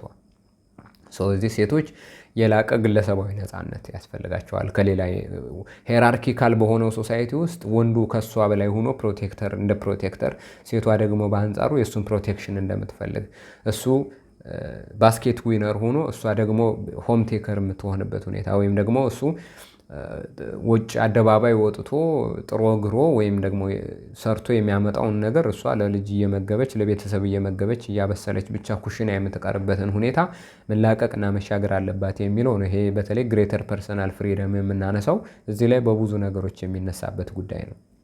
ሶ ግሬተር ፐርሰናል ፍሪደም ምንድን ነው የሚያነሳው? ዋይድ ሬንጅ ኦፍ ኢሹስ ያነሳል። ለምሳሌ ቅድም እንዳልነው ዊሜንስ አናቶሚ ምንድነው? ዊሜንስ አውቶኖሚ፣ ሰልፍ አውቶኖመስ የሆነች በራሷ ላይ ስልጣን ያላት ሴት፣ በፍላጎቶቿ ላይ ስልጣን ያላት ሴት፣ በህይወት እንቅስቃሴዋ በአጠቃላይ ምኞቷ ላይ ስልጣን የሚኖራት ሴት መፍጠር የሚለው ነገር ነው። ሶ ኢንኢኳሊቲ ኢን ቦዝ ፕራይቬት ኤንድ ፐብሊክ ላይፍ የሚለው ነው። ኢኳሊቲ ቦዝ ፕራይቬት ኤንድ ፐብሊክ ላይፍ። ፕራይቬት የምንለው ቤት ውስጥ ያለውን፣ በቤት ውስጥ ኬርቴከር ውስጥ ለምሳሌ ልጅን በመንከባከብ ረገድ የሴቷ ሚና ብቻ አይደለም። አባትም ልጅን የመንከባከብ፣ ምግብ የማብሰል፣ ልጆቹን ምን በሉ ምን ጠጡ ብሎ የመቆጣጠር፣ ልብሳቸው ጉርሳቸው ብሎ የመንከባከብ፣ ተኙ ተነሱ ብሎ የመቆጣጠር፣ ይሄ የሴቷ ብቻ መሆን መቻል የለበትም። ወንዱ ራሱ እዚህ ውስጥ ተሳትፎ ሊኖረው ይገባል የሚል ጥያቄ የሚያነሳበት ነው። በአንጻሩ ደግሞ የፐብሊክ ላይፍም ላይ በማህበረሰብ ውስጥ ወጣ ብሎ ለአደባባይ በሚበቃ ተሳትፎም ውስጥ ሴቷ እኩል አውቶኖመስ የሆነ ነፃነት ወንዱ እንደሚያደርገው ሁሉ ወንዱ ሲያደርገው ቅቡልነት እንዳለው ሁሉ ሴቷ ስታደርገው፣ ስትመኘው፣ ስትሰራው፣ በአደባባይ ወጥታ ስትተገብረው ወይም ደግሞ ከቤት ውጭ ባለ ዓለምም ጭምር ይሄ ቅቡልነትና ይሄ የነፃነት ልምምድ ሊኖራት ይገባል የሚል ጥያቄ የሚነሳበት ጉዳይ ነው። ቅድም ያልሁት ነገር እዚህ ውስጥ ነው የሚመጡት። እነዚህ በተለይ ግሬተር ፍሪደም በጣም አተኩሮ የሚሰራባቸው አንዱ ቅድም ያነሳ ነው ጨረፍ ያደረግነው ሪፕሮዳክቲቭ ራይት የሚለው አክሰስ ቱ ኮንትራሴፕሽን፣ የወሊድ መከላከያ የማግኘት መብት፣ ሴፍ ኤንድ ሌጋል አቦርሽን፣ ደህንነቱ የተጠበቀና ህጋዊ የሆነ ጽንስን የማስወረድ መብት እንዲኖራት እስካልፈለገች ድረስ የሚለው አንዱ መሰረታዊ ነገር ነው። ኮምፕሬሄንሲቭ የሆነ ሪፕሮዳክቲቭ ሄልዝ ኬር እንድታገኝ ማድረግ እና በአካሏ ላይ ቅድም ያልነው ነፃነት እንዲኖራት የማድረግ ነው። ዘን ፍሪደም ፍሮም ጀንደር ቤዝድ ቫዮለንስ ነው። ከጾታ ተኮር ከሆኑ ሴትነቷን መሰረት አድርገው ከሚመጡ ጥቃቶች ነፃ የመሆን እና የመጠበቅ ከነዛ የመከለል እነዛን የመታገል መብት አላት ብሎ ነው የሚያስቡት። ዶሜስቲክ አቢዩዝ ለምሳሌ በቤት ውስጥ ሊሆን ይችላል። በቤት ውስጥ ስንል እንግዲህ ኢቭን በባል በትዳር መካከል ዶሜስቲክ አቢዩዝ ይኖራል። ድብደባ ሊሆን ይችላል። እኩል በንብረት ላይ እኩል አለማዘዝ ሊሆን ይችላል። ከወንዱ ፍቃድ ውጭ የምታደርጋቸው ነገሮች እንዳይኖሩ ከመገደብ ሊሆን ይችላል። እነዚህን ሁሉ ያካትታል። ግን በጣም ኤክስትሪም ሲሄድ ደግሞ ለምሳሌ ቅድም እንዳልነው ዶሜስቲክ አቢዩዝ ተደርጎ የሚተረጉሙ እስከምን ያሉ ጉዳዮች ናቸው? በባልና በሚስት መካከል ያሉ ግንኙነቶች እስከምን ድረስ ነው ጤናማ የሚባሉትና እስከምን ድረስ ነው ወደ ቫዮለንስ ሄደዋል የሚባሉት፣ ወደ አቢዩዝ ሄደዋል የሚባሉት የሚሉት ነገሮች በጣም ማስታሰብ አለባቸው። ሴክሹዋል ሃራስመንት ከለከፋ ጀምሮ በትንሹ ወይም ደግሞ ሴቷን ለወሲባዊ ፍላጎት ከማሰብ ይጀምርና ያ ሀሳብ በንግግር በለከፋ መልክ ይወጣል ወይ በጥያቄ በሚመስል መልክ ይቀርባል። ከዛ በሚኖረው ግብረ መልስ አለመስማማት ሲሆን ደግሞ የማስገደድ ለመጥለፍ ሊሆን ይችላል፣ ወይም ቅድም እንዳልነው ጾታዊ ትንኮሳ ሊሆን ይችላል፣ ወይም አካላዊ ጥቃት ለመፈጸም ሊሆን ይችላል። የተለያዩ የሰውነት ክፍሎቿ ላይ የሚፈጸሙ ትኩረት ያደረጉ ጥቃቶች ሊፈጸሙ ይችላሉ። ሴክሹዋል ሃራስመንት ስንል የግድ ሴክስ ብቻ ማለት አይደለም። ከዛ ጋር የተገናኙ ሌሎች የሰውነት ክፍሎችም ላይ የሚፈጸሙ ጥቃቶች ሊኖሩ ይችላሉ እና እነዛን ሴክስ ፍላጎቶች ወይም የወሲብ ፍላጎቶች በማሰብም ወይም ለመፈጸም በመፈለግ የሚፈጠሩ ችግሮች ሊመጡ ይችላሉ። አንዱ እሱ በጣም መሰረታዊ ጉዳይ ነው፣ እዚህ ውስጥ የሚነሳ ነው። ሌላው እንደገና ኢኮኖሚክ ኢንዲፔንደንስ ነው። እዚህ ግሬተር ፍሪደም ላይ የሚነሳው አንዱ ኢኮኖሚክ ኢንዲፔንደንስ ነው። ሴቷ በኢኮኖሚ የወንዱ ጥገኛ መሆን የለባትም። እኩል ስራ ሰርታ መምጣት አለባት። እሱ ዳቦ አምጪ ወይም የሚበላ የሚጠጣውን ሂዶ ሰርቶ የሚያመጣ፣ እሷ ደግሞ ያንን አብስላ አዘጋጅታ ለልጅ ለቤተሰብ የምታቀርብ ብቻ ሳይሆን እሷም ለአደባባይ ወጥታ ገንዘብ ወደሚያስገኝ ኢኮኖሚ ወደሚያስገኝ የስራ እንቅስቃሴ ውስጥ ገብታ ስራ መፍጠር መቻል አለባት። ገንዘብ ተጠቃሚ መሆን አለባት እና ኢኮኖሚካሊ ኢንዲፔንደንት መሆን አለባት። የእሱ ጥገኛ መሆን የለባትም። እሱ የምትፈልገውንና የሚያስፈልገውን ነገር ከሱ እየለመነች ከሱ እየተቀበለች የእሱን እጅ እያየች መኖር የለባትም የሚል መሰረታዊ የሆነ የኢኮኖሚ ጥያቄ የተነሳበት ነው። ይሄ አራተኛው ዌቭ ላይ ሲነሳ እንግዲህ የመጀመሪያው ጀምሮ ነበረ። ከመጀመሪያው ጀምሮ ወይም ፌሚኒዝም ከሚለው በፊት የነበሩ እንቅስቃሴዎችም ላይ ጀምሮ ነበረ።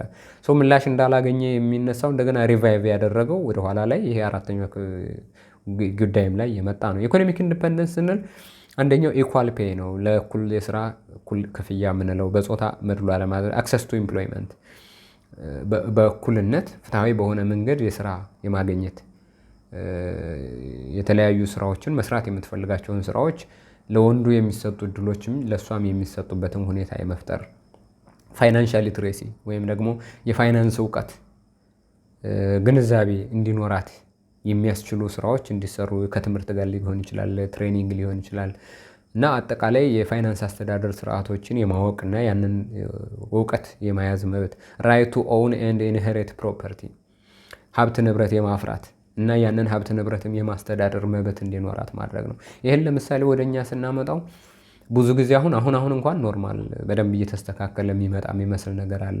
በተለይ ኢቭን ገጠር እንኳን ረዝም ጊዜ እንኳን በእኛ እድሜ ስናይ ገጠር ባልና ሚስት በተለያዩ ምክንያቶች ትዳር ላይ ዘልቅ ይችላል፣ ሊፈርስ ይችላል። ስለዚህ ልጆች ካሉት የሚመስሏቸውን ወይም አንዱን ልጅ እሱ ሊወስዱ ይችላሉ። ወይም ልጆቹ መሆን ወደሚፈልጉበት ሲሄዱ ሲለያዩ በፍርድ ቤት አሁን የተለመደው በፍርድ ቤት የሚደረግ ፍች ከሆነ በጋራ የተፈራ ንብረት ተቆጥሮ የጋራ የተደረገ ንብረት ተቆጥሮ እኩል ተካፍለው የሚሄዱበት ሁኔታ ይፈጠራል። ነገር ግን በባህላዊ መንገድ በገጠር በሽምግልና የሚጨረስ ፍች ከሆነ ሽማግሌዎቹ ወንዶች ናቸው። ለወንዱ የማድላት ተንደንሲ አላቸው ነው እዚህ ውስጥ የሚነሳው ጥያቄ። በዚህ መሰረት ሴቷ ይዛቸው የምትሄዳቸው ንብረቶች እዚህ ግባ የማይባሉ በህይወቷ ያን ያክል ትርጉም የሚፈጥሩ የዕለት ተዕለት ህይወቷ ላይ አስተዋጽኦ የሚኖራቸው ኢኮኖሚካሊ ኢንፍሉዌንስ የሚያደርጓት ነገሮች አይደሉም። አብዛኛውን ሀብት ይዞ የሚቀረው ወንዱ ነው። ለምሳሌ በአመቱ የተሰበሰበ አዝመራ ካለ 10 ኩንታል ቢኖር 5 ሊያካፍል ይችላል። ከዛ ውጭ ግን ቤቱን ጥላ የምትወጣው እሷ ናት። ቤቱን ይዞ የሚቀረው ወንዱ ነው። ቤቱን ይዞ የሚቀረው ሰው አድቫንቴጅ ያለው ነው፣ ወንዱ ነው። አድቫንቴጅ ያለው ወይም ተጠቃሚነት ያለው ወንዱ ነው። በገጠር ደግሞ ትልቁ ሀብት ቤት ነው። ከዛ በኋላ እሷ ቤተሰቦቿ ጋር ትሄድና ከነሱ ጥገኛ ነው የምትሆነው። ወይ ደግሞ እነሱ እዛው አጠገብ ጓሮ አንዲት ደሳሳ ጎጆ የቀለሱላትና ከዛ የተወለዱ ልጆችን ለማሳደግ የሚኖርባት ጣጣ እሷ ላይ ነው የሚመጣው። ምናልባት ሌላ ትዳር የምትመሰረት ከሆነ ተመልሳ ተነስታ ወደዛ ቤት ነው ሄዳ የምትገባው እንጂ እሷ የራሷ ኢኮኖሚካሊ ጥሩ አቅም ኖሯት ልጆቿን እንድታሳድግ ራሷን ችላ እንድትኖር የሚያስችሏት ተጽዕኖዎች የሚፈጥር የኢኮኖሚ ሀብት የማፍራት መብት አልነበራትም የሚሉ ጥያቄዎች አሉ። እነዚህ ነገሮች በጣም በመሰረታዊነት ነገር በዚህ ጉዳይ ላይ ይነሳሉ። ሌላው ኤዱኬሽናል አክሰስ ነው፣ ትምህርት እኩል የማግኘት በተለይ ኢትዮጵያ ውስጥ በገጠሩ ሌላው ማለም ማለት እንችላለን። በአብዛኛው በተለይ ዴቨሎፕድ ያልሆኑት ሀገሮች ላይ ስቲል በድህነት ወለል ውስጥ ያለ ማህበረሰብ የሚገኝባቸው እንደ ኢትዮጵያ ያሉ ሀገሮች ላይ ደግሞ አንዱ መሰረታዊ ችግር እኩል የትምህርት የማግኘት እድል አለመኖር ነው። በተለይ ወደ ገጠር ከሆነ ቤት ሴት ልጅ ልምምድ ትጀምራለች ገና ከእናቷ ስር ስትሆን ምግብ የማብላት የመስራት፣ ለታናናሾቿ ለታላላቅ ለወንድሞቿ ከእናቷ ስር እየሆነች ምግብ የማብሰል፣ ምግብ የማቅረብ፣ የእነሱን ልብስ የማጠብ እና እንጨት ሰብሮ ውሃ ቀድቶ ለቤተሰቡ ፍጆታ የማቅረብ። በአንጻሩ ወንዱ ደግሞ ትምህርት የመሄድ እድል ሊያገኝ ይችላል። ስለዚህ እሱ የመማር እድል ሲያገኝ እሷ የመማር እድል አታገኝም። የአመለካከት የአስተሳሰብ ውስንነቱ ከዛ ይጀምራል። ኢንጀስትሱ ከዛ ይጀምራል። እኩል ትምህርት ቢያገኙም እንኳን ለምሳሌ ከትምህርት ቤት መልስ ሴቷ ቤት ውስጥ የሚሰሩ ብዙ ጊዜዋን የሚወስዱባት ትኩረቷን የሚወስዱባት ለጥናት የሚሆን ጊዜና ትኩረት እንዳይኖራት የሚያደርጉ ብዙ የቤት ውስጥ ጫናዎች ይኖራሉ። እንግዲህ ከትምህርት መልስ ሄዳ እራት ልታዘጋጅ ትችላለች፣ ልብስ ልታጥብ ትችላለች፣ የቤት ውስጥ ዕቃ ልታጥብ ትችላለች፣ ቤት ልታጸዳ ትችላለች። ከተማ ከሆነ ደግሞ ወንዱ በአንጻሩ ደግሞ ምናልባት ቤተሰቡ በደንብ ስራ የወንድ የሴት ሳይል ሁሉም ተባብረው ተረዳድተው እንዲያድጉ የሚያደርግ ካልሆነ በቀር ምሳውን ከበላ በኋላ እረፍት ማድረግ የሚያስችለው ሰዓት አለው። ጓደኞቹ ጋር ኳስ ሊጫወት ቢፈልግ ወጥቶ ይጫወታል፣ ወይ ደግሞ ሲኒማ ወይም ፊልም ለማየት ወይ ወጣ ብሎ ሻይ ለመጠጣት ቢፈልግ የሆነ ገንዘብ ከቤት ይሰጠዋል፣ ወጥቶ ያን ያደርጋል። ይህንን የማድረግ ነፃነት ለሴቷ አታገኝም። ትምህርት ያለማግኘትን ብቻ ሳይሆን ትምህርት አግኝቶም ደግሞ ትምህርቱን በአግባቡ እኩል ፍትሃዊ በሆነ መንገድ ተጠቃሚ ያለመሆንም ችግር እናያለን። ሌላው ከዚህ በፊት በተለይ የኢንጂነሪንግ ላይ፣ ሕክምና ላይ የቴክኒካል ስኪል የሚጠይቁ የፊዚካል ስትሬንግዝ የሚጠይቁ የሙያ መስኮች ላይ ሴቶች የማይሳተፉባቸው፣ በአንጻሩ ሴቶች ደግሞ ዝቅ ያሉ የሙያ መስኮች ላይ ለምሳሌ እንደ ነርሰሪ አይነት ነገር፣ ናኒንግ አይነት ነገር፣ እንክብካቤን የሚጠልቁ የማህበረሰባዊ እንክብካቤን የሚፈልጉ ጤናም ሆኖ ለምሳሌ በሕክምና በትልቁ በቀዶ በሌላ በሚባለው ሕክምና ላይ የሚሳተፉ ሴቶች ወይም የሚደርሱ እዛ ደረጃ በጣም ጥቂት ናቸው። ከዛ በታች ነርሲንግ ላይ ያተኩሮ እነሱን ኬር ቴኪንግ ላይ ብቻ የሚያተኩሩበትን፣ አስተማሪነት ላይ ብቻ የሚያተኩሩበትን፣ የቢሮ ጸሐፊነት ላይ ብቻ የሚያተኩሩትን እና ሌሎች አንዳንድ ጥቃቅን የሆኑ የፋይናንሻል ቴክኒካል ስራዎች ላይ እንዲያተኩሩ የሚያደርጉበትን ሁኔታ የሚፈጥር የኤዱኬሽን አክሰስ አለመኖር አንዱ ይሄ ጣጣ ነው። ሌላኛው ፍሪደም ኦፍ ሙቭመንት በሶሳይቲ መካከል ሴት ልጅ ብቻዋን ስትንቀሳቀስ ትደፈራለች የሚል ሜንታሊቲ አለ። ከዛ ደግሞ ምናውቀው ነው የምትደፈር ብቻዋን ከቦታ ቦታ የመንቀሳቀስ እድል ማጣት የሚሉትን ነገሮች የመቅረፍ በነፃነት ስትንቀሳቀስ ምንም አይነት አካላዊ ጥቃት፣ ምንም አይነት ጾታዊ ትንኮሳ፣ ምንም አይነት ቃላዊ የሆነ የአካላዊ ጥቃት የማይደርስበት ሁኔታ መፈጠር አለበት የሚሉ ናቸው። ሌጋል እና ፖለቲካል ራይቶች የመምረጥ ለኦፊስ ለስራ የመወዳደር ለአመራርነት የመብቃት የዲሲሽን ወይም የውሳኔ ሰጭነት ላይ በከፍተኛ ሁኔታ ከወንድ እኩል ለመሳተፍ የሚያስችል እድል የማግኘት ምናምን የሚሉትን እዚህ ጋር ነው የምናየው። ሌላው እንግዲህ እዚህ ውስጥ አብሮ የሚነሳው የሴክሹዋል ኤንድ ጀንደር አይደንቲቲ ወይም ሴክሹዋል ኤንድ ጀንደር አይደንቲቲ የምንለው ነው። ይሄ ከጾታና ከወሲብ አገላለጾች ጋር የተገናኘ ስልጣን በራሷ ላይ ይኖራታል። ሪስፔክት ፎር ዳይቨርሲፋይድ አይደንቲቲስ ኢንክሉዲንግ ቅድም ያልነው ኤልጂቢቲ ጋር ኪው ራይቶችን ማካተት የሚለው የፍሪደም እንቅስቃሴ አሁን የኮንቴምፖራሪ ፌሚኒዝም እንቅስቃሴ አንዱ አካል ነው። ልጁ በመሰረታዊነት ሲጠይቀው የነበረው ጥያቄ ፌሚኒዝም የተመሳሳይ ጾታዊ ይህም ኤልጂቢቲኪዩቲ እንዲፋፋ ወይም እንደ አንዱ ዓላማው ቆጥሮ ይህንንም ይታገልለታል ነው። ፌሚኒዝም በመሰረታዊነት ነገር ያነሳቸው እስካሁን ያመጣናቸው ይሄ ከኢኮኖሚ ተጠቃሚነት፣ ከፖለቲካ መብት፣ ከማህበረሰባዊ መብት፣ ከጾታዊ ጥቃት ነፃ መሆን፣ በቤተሰብ ውስጥ በሚፈራ ሀብት እኩል መሳተፍ፣ እኩል ስራ የማግኘት፣ በስራ ቦታ እኩል ደህንነቱ የተጠበቀ መሆን፣ በወሊድ ጊዜ እኩል እንክብካቤ ማግኘትና ከዛ ደግሞ ሳይቋረጥ የስራ እረፍት ወይም ደግሞ የወሊድ እረፍት የማግኘት ምናምን የሚሉት በጣም መሰረታዊ ጥያቄዎች ናቸው።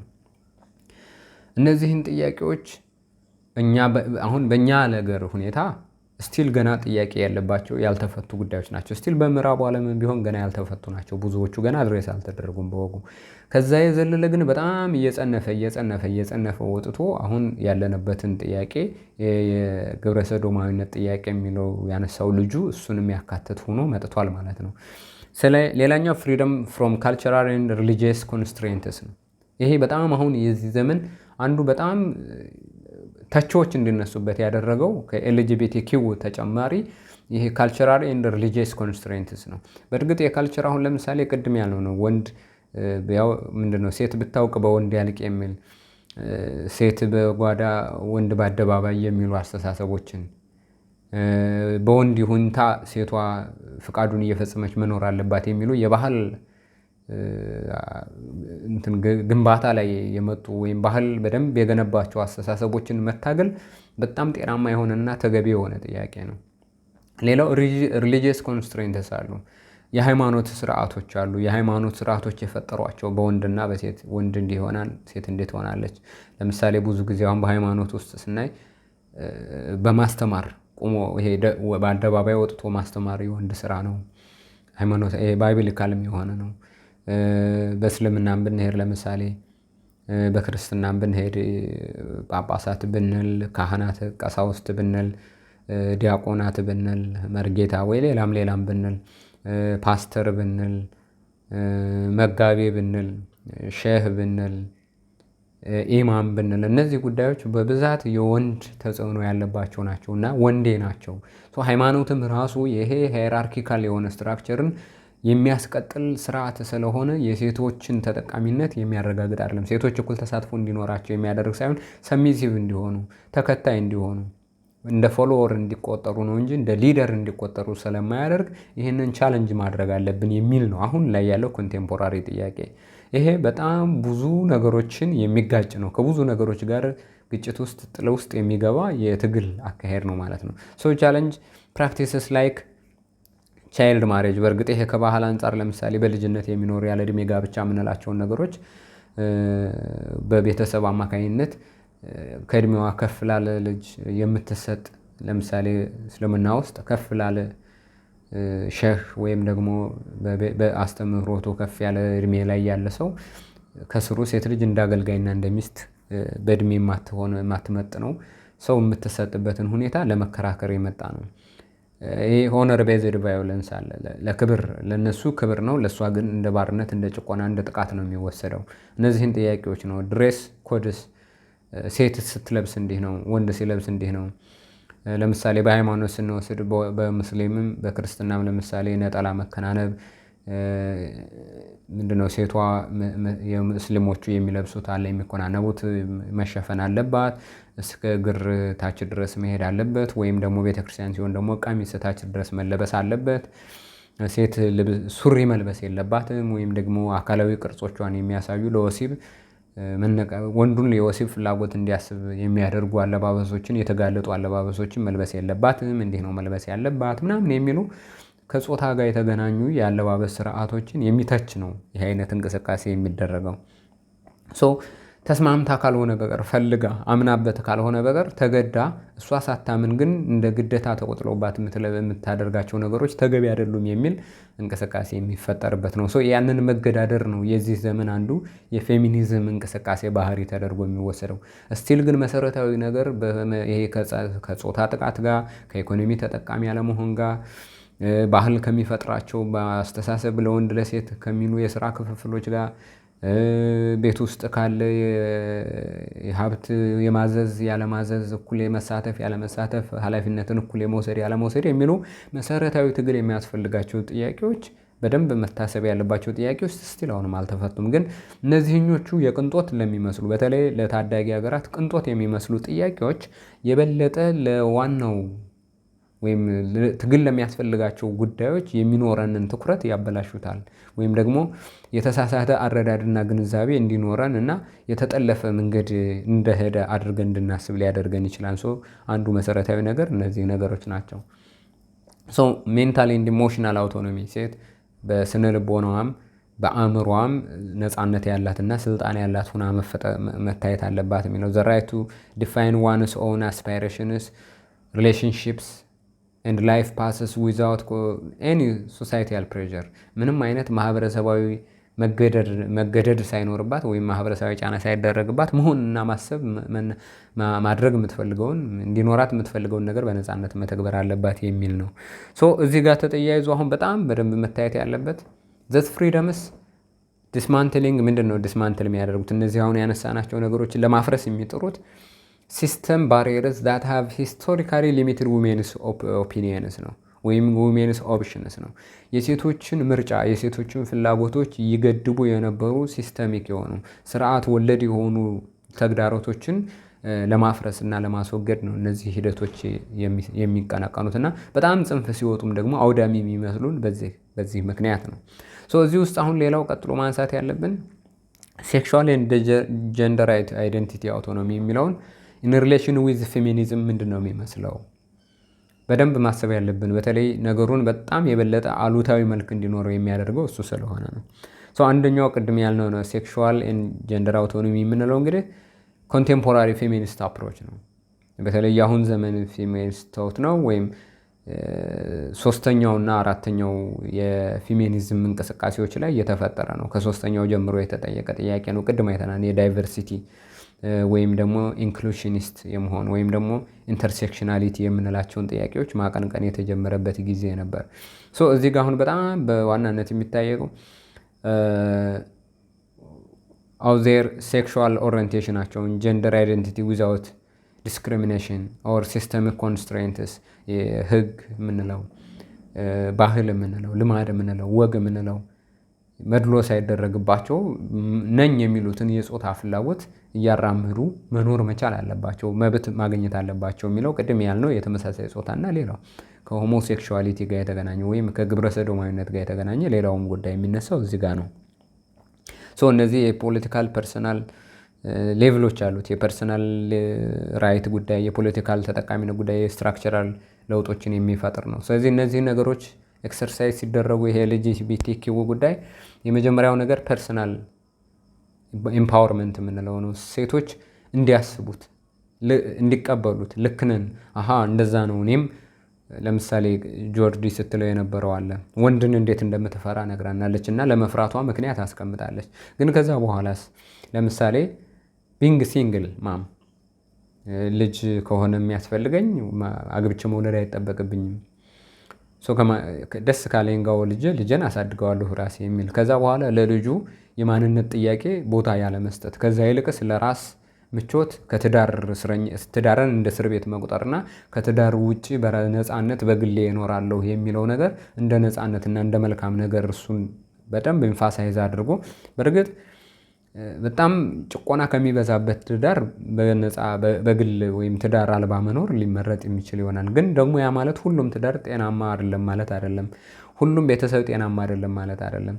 በፍቅር የሚመሰረት ቤተሰብ፣ በፍቅር የሚዘልቅ ቤተሰብ፣ በመተሳሰብ የሚፈልቅ ቤተሰብ አለ። ቤተሰብ በጣም ትልቅ ኢንስቲቱሽናል ጉዳይ ነው። ከስር በደንብ ወደታች እናየዋለን ይህን ጉዳይ።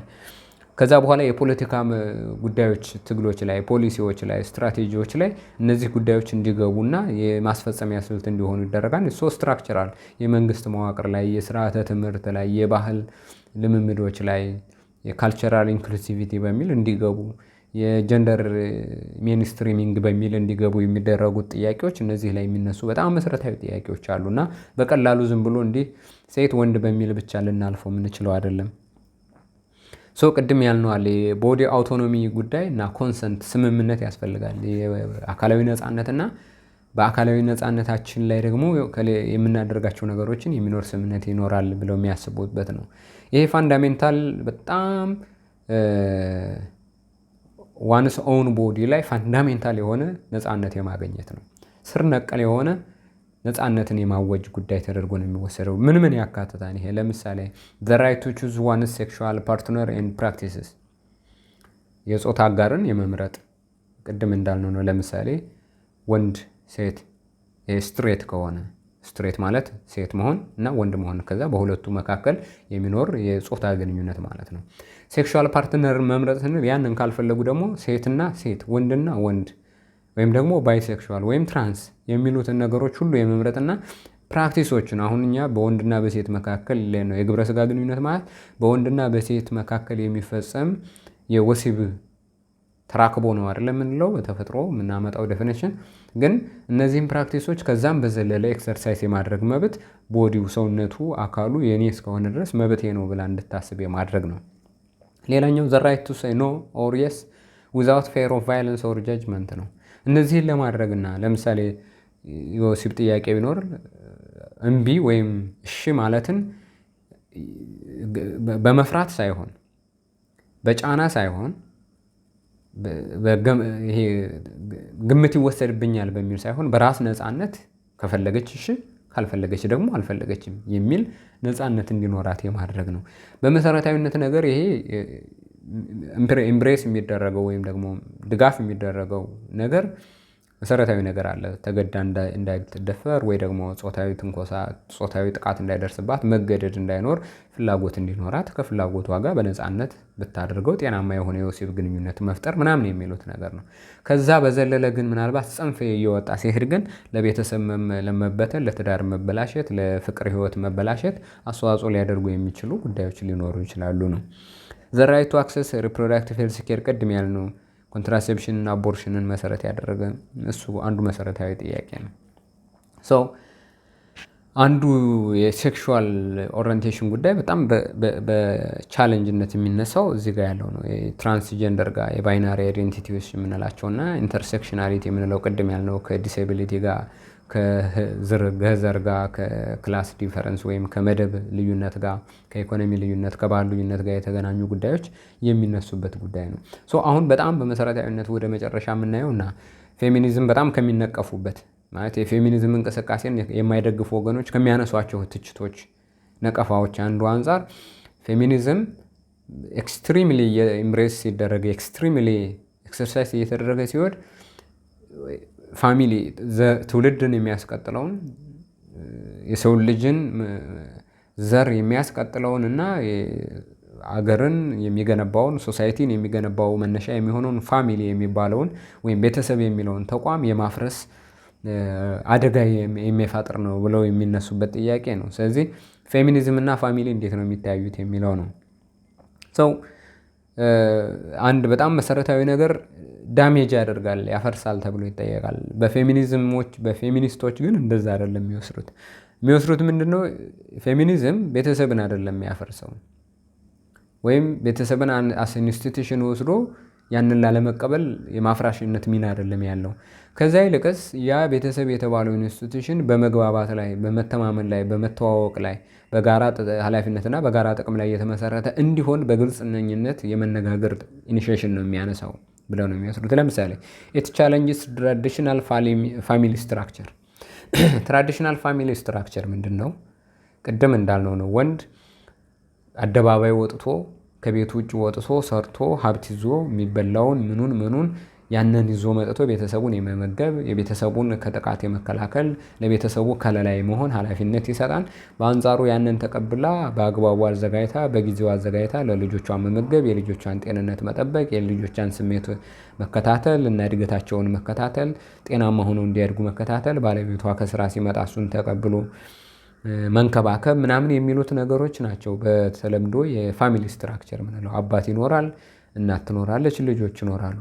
ልጆችም ውስጥ ደግሞ ወንድና ሴት ልጆች እያል ምናልባት ፕራዮሪቲ የምንሰጠው ወይም ቅደም ተከተለ የምንሰጠው ሊኖር ይችላል። ይህንን ቻለንጅ ማድረግ ነው አንዱ የፋሚሊ ላይ የሚያነሱት ጥያቄ። ይሄ ታሪካዊ የሆነ ሄራርኪካል ነው። የስልጣን ተዋረድ ወይም የእልቅና ተዋረድ ያለበት ነው። ይሄንን መቀበል አያስፈልግም ብለው ነው ፌሚኒስትስ ክሪቲክስ የሚጠይቁት። አንደኛው ነገር ለምሳሌ ፋሚሊ ቤተሰብ ወንድ ራስ ሆኖ የበላይ ሆኖ ከለላ የሚሰጥ ሆኖ ሴቷ ከስር ደግሞ እሱ የሚያቀርበውን ነገር እየተንከባከበች ቴክ ኬር ሆና ሃውስ ኬር ሆና ወይም እንደ ማተርናል የሆነው የእናትነት እንክብካቤ እንድትሰጥ የሚያደርገው whose needs does the traditional family serve ነው። የማንን ፍላጎት ነው? የማንን ተጠቃሚነት ነው የበለጠ የሚያጎላው? ማንን ነው በርደን የሚሆነው? ማን ላይ ነው ጫና የሚፈጥረው? የማንን ነፃነት ነው የሚገድበው የሚል ጥያቄ ነው የሚያነሱት። ኦብቪየስሊ ሴቷ ነፃነቷን ታጣለች።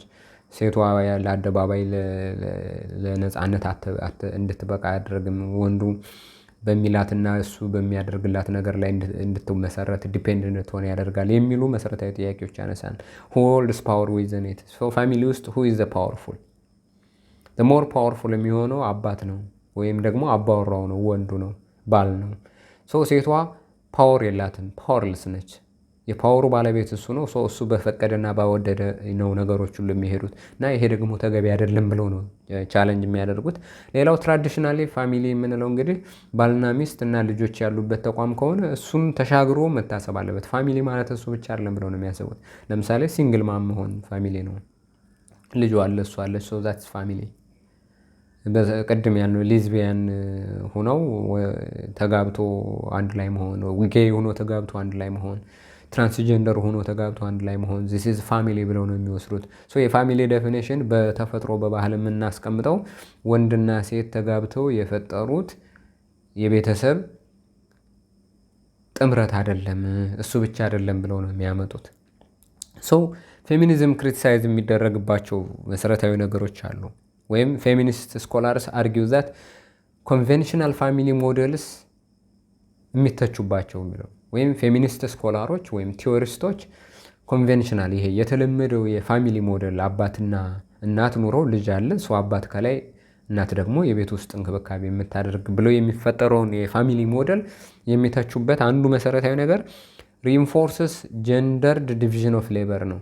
የሴት ወይም ጾታዊ መሰረት ያደረጉ የስራ ክፍፍሎችን ምንድነው ሪኢንፎርስ ያደርጋል፣ እነሱን መልሶ ያጸናል ብለው ነው የሚቃወሙት። አንዱ አባት አለ ከላይ አባት የሚሰጠው ኃላፊነት አለ፣ እናት የሚኖራት ኃላፊነት አለ። ስለዚህ በሴትና በወንድ መካከል የሚኖርን የሌበር ዲቪዥን መልሶ እንዲያብብና መልሶ እንዲኖር የሚያደርግ ነው ብለው ነው የሚያስቡ። ስለዚህ እናት ልጅ ተንከባካቢ እንድትሆን፣ በአንጻሩ ደግሞ አባት የሚበላውን ነገር ሰርቶ አሸንፎ ያንን ነገር ይዞ መጥቶ ለቤተሰቡ መስጠት ላይ የሚያተኩር ነው። እሷ ወጥታ እንድትሰራና የኢኮኖሚ አስተዋጽኦ እንዲኖራት የሚያደርግ አይደለም። አባት ደግሞ ቤት ውስጥ የእንክብካቤ እንደማያደርግ፣ ለልጆቹ የማይንከባከብ፣ የማያበስል፣ ምግብ የማያቀርብ፣ ልብሳቸውን የማያጥብ፣ ቤቱን በንጽህና ምናምን የመያዝ ስራ ላይ የማይሳተፍ እሱን ለሴቷ የሚተው አድርጎ የሚወስድ ስለሆነ ተገቢ አይደለም ብለው ነው የሚያምኑት። ይሄ የአንዱ መሰረታዊ የሚነሳበት ጥያቄ ነው።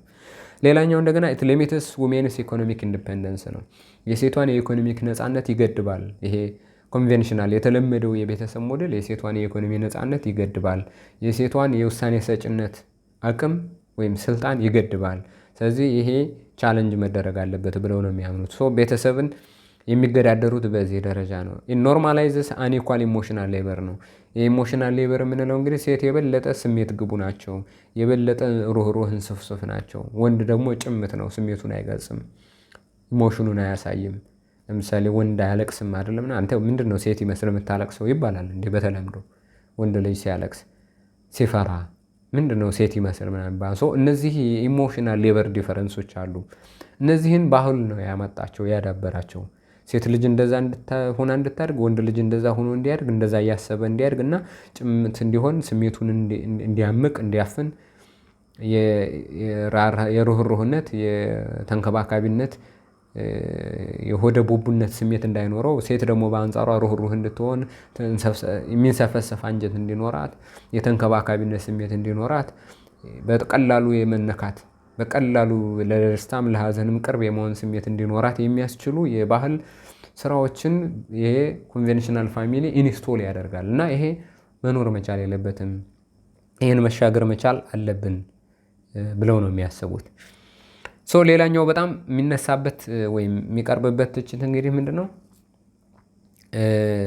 ኤም ቱ ዲስትሮይ ፋሚሊ ነው። ቤተሰብን ፌሚኒስት ይሄ አጌንስት የሚደረገው ለፌሚኒዝም እንቅስቃሴ በተለይ ከቤተሰብ ጋር በተገናኘ ቤተሰብን የማፍረስ አቋም ያለው ነው። ወይም ደግሞ ኢት ዲስትሮይስ ፋሚሊ የሚለውን ጥያቄ ሲነሳበት እንደዛ አይደለም ብለው ነው። ዊ ኤምስ ነው የሚለው። ለምሳሌ ፌሚኒዝም ኤም ቱ ሪጌይን ኦር ሪኢማጂን ፋሚሊ አስ ሞር ኢኩዊቴብል ኢንክሉሲቭ ኤንድ ፉልፊሊንግ ኦል ሜምበርስ ኦፍ ዘ ፋሚሊ ብለው ነው የሚወስዱት። ስለዚህ ቤተሰብን ማፍረስ አይደለም ግባችን። ከማፍረስ ይልቅ በእኩልነት ላይ በአካታችነት ላይ በመተጋገዝ በመግባባት በመረዳዳት እና ስምምነት ላይ በተመሰረተ መንገድ ቤተሰቡ እንዲመሰረት፣ የኃላፊነቶች መጋራት እንዲኖር፣ የእንክብካቤ አንዱ ለአንዱ ኬር መሰጣጠት የጋራ እንዲሆን፣ ኢኮኖሚውም ደግሞ ኢምፓወርድ መሆን የጋራ እንዲሆን፣ በተለይ ይሄ ሴቷ ወጥታ እንደተሰራ ወንዱ ብቻ አይደለም፣ ወንዱም ቤትን መንከባከብ ስራውን የስራው አካል እንዲሆን፣ ሴቷ ደግሞ ወጥታ መስራትም የስራው አካል እንዲሆን፣ ሁሉም በተለዋዋጭ ውጭም ውስጥም የሚኖረውን ስራ እንዲጋሩ ያደርጋል ብለን ነው የምናስበው ነው የሚሆነው። ስለዚህ ትራንስፎርማቲቭ ነን እንጂ ዲስትራክቲቭ አይደለንም።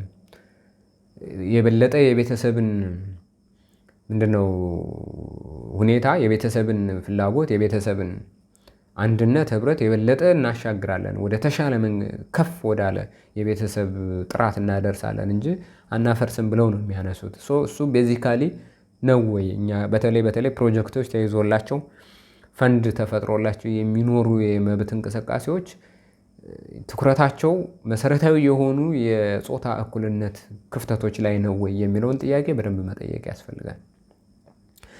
ዱዋል ኢንካምን እንደውም ሴቷ ወጥታ ብትሰራ ወንዱ ሰርቶ የሚያመጣውን እየጠበቀች እያበሰለች ከመስጠት እሱም ቤት ቢሰራ አብሮ ከዛ ውጭም ደግሞ እሱም ሰርቶ የሚያመጣውን እሷም ደግሞ ሌላ ሰርታ ብታመጣ ዱዋል ኢንካም ነው። ሁለቱም የገቢ ምንጭ ይዘው ይመጡና ቤተሰቡ በሁለት መልኩ ገቢ የሚያገኝ የተደላደለ የኢኮኖሚ አቅም እንዲኖረው ያደርጋል። ስለዚህ ይሄ የሚደገፍ ጉዳይ ነው ብለው ነው የሚያስቡትን ሼርድ ፓረንቲንግ ኤንድ ዶሜስቲክ ሬስፖንሲቢሊቲስ ነው።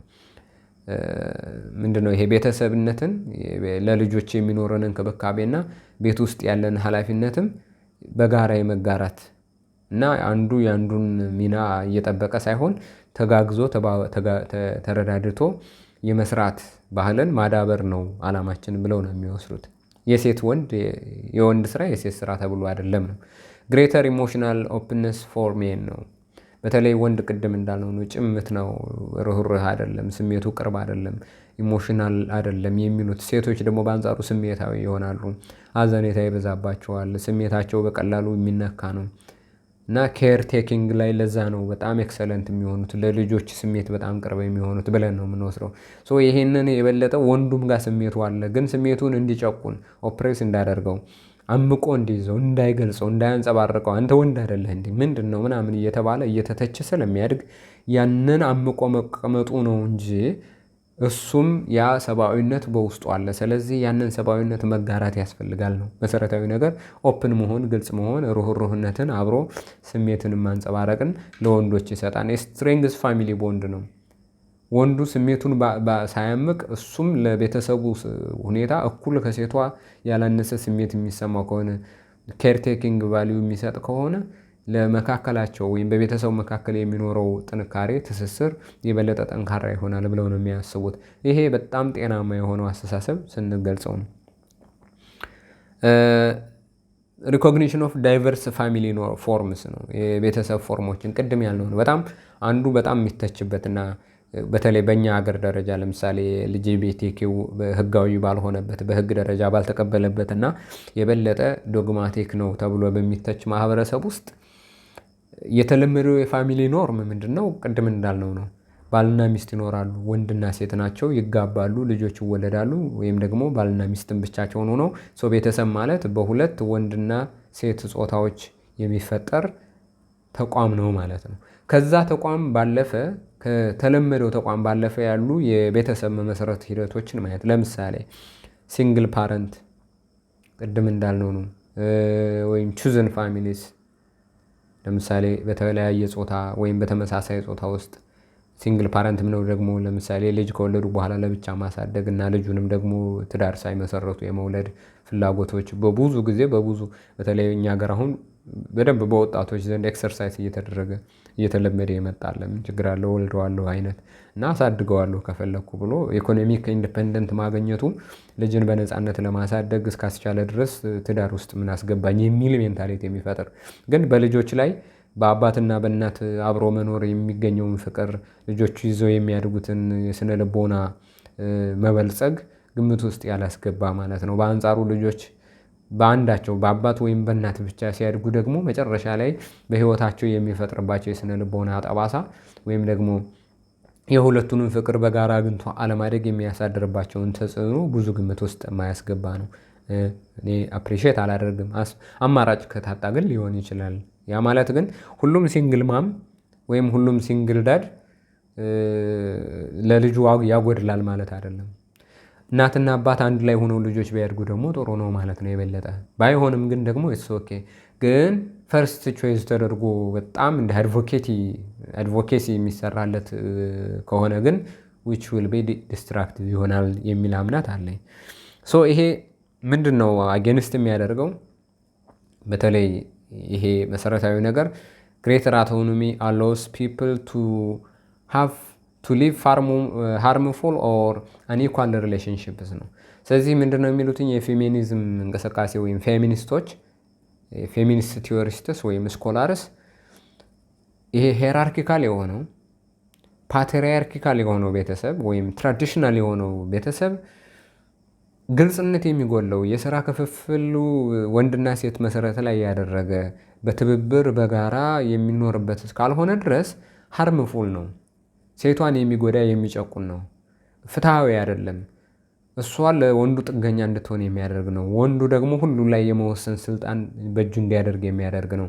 እንዲህ አይነቱ ትዳር ጤናማ ትዳር አይደለም። ስለዚህ ሲንግል ማምነት የሚመጣው ሲንግል ዳድነት የሚመጣው እንዲህ አይነቱ ጤናማ የሆነ ትዳር መቀጠል ስለማይኖርበት እሱን ጥሎ በመውጣት የሚመጣ ነው። ስለዚህ ግሬተር አውቶኖሚ ማለት ግሬተር ፐርሰናል ፍሪደም ፎር ውሜን የሚለው ይሄ ግሬተር አውቶኖሚ የላቀው ስልጣን በራስ ላይ ሲሰጥ ሰዎች ጤናማ ያልሆነ ትዳር ውስጥ እንዳይቆዩ የበለጠ እንዳይጎዱ እና በህይወት ዘመናቸው ያንን ደስታ የራቀው ትዳር ውስጥ እንደ እስረኛ ሆኖ እንዳይኖሩ ከዛ መውጣትን እንደ አማራጭ እንዲያዩት የማድረግ ነው። ሶ ኢትስ ኖርማል የሚል መከራከሪያ የሚመጡበት ነገር አለ። ሶ እነዚህ ሰዎች የሚገልጹት አንድ ገለጻ አለ።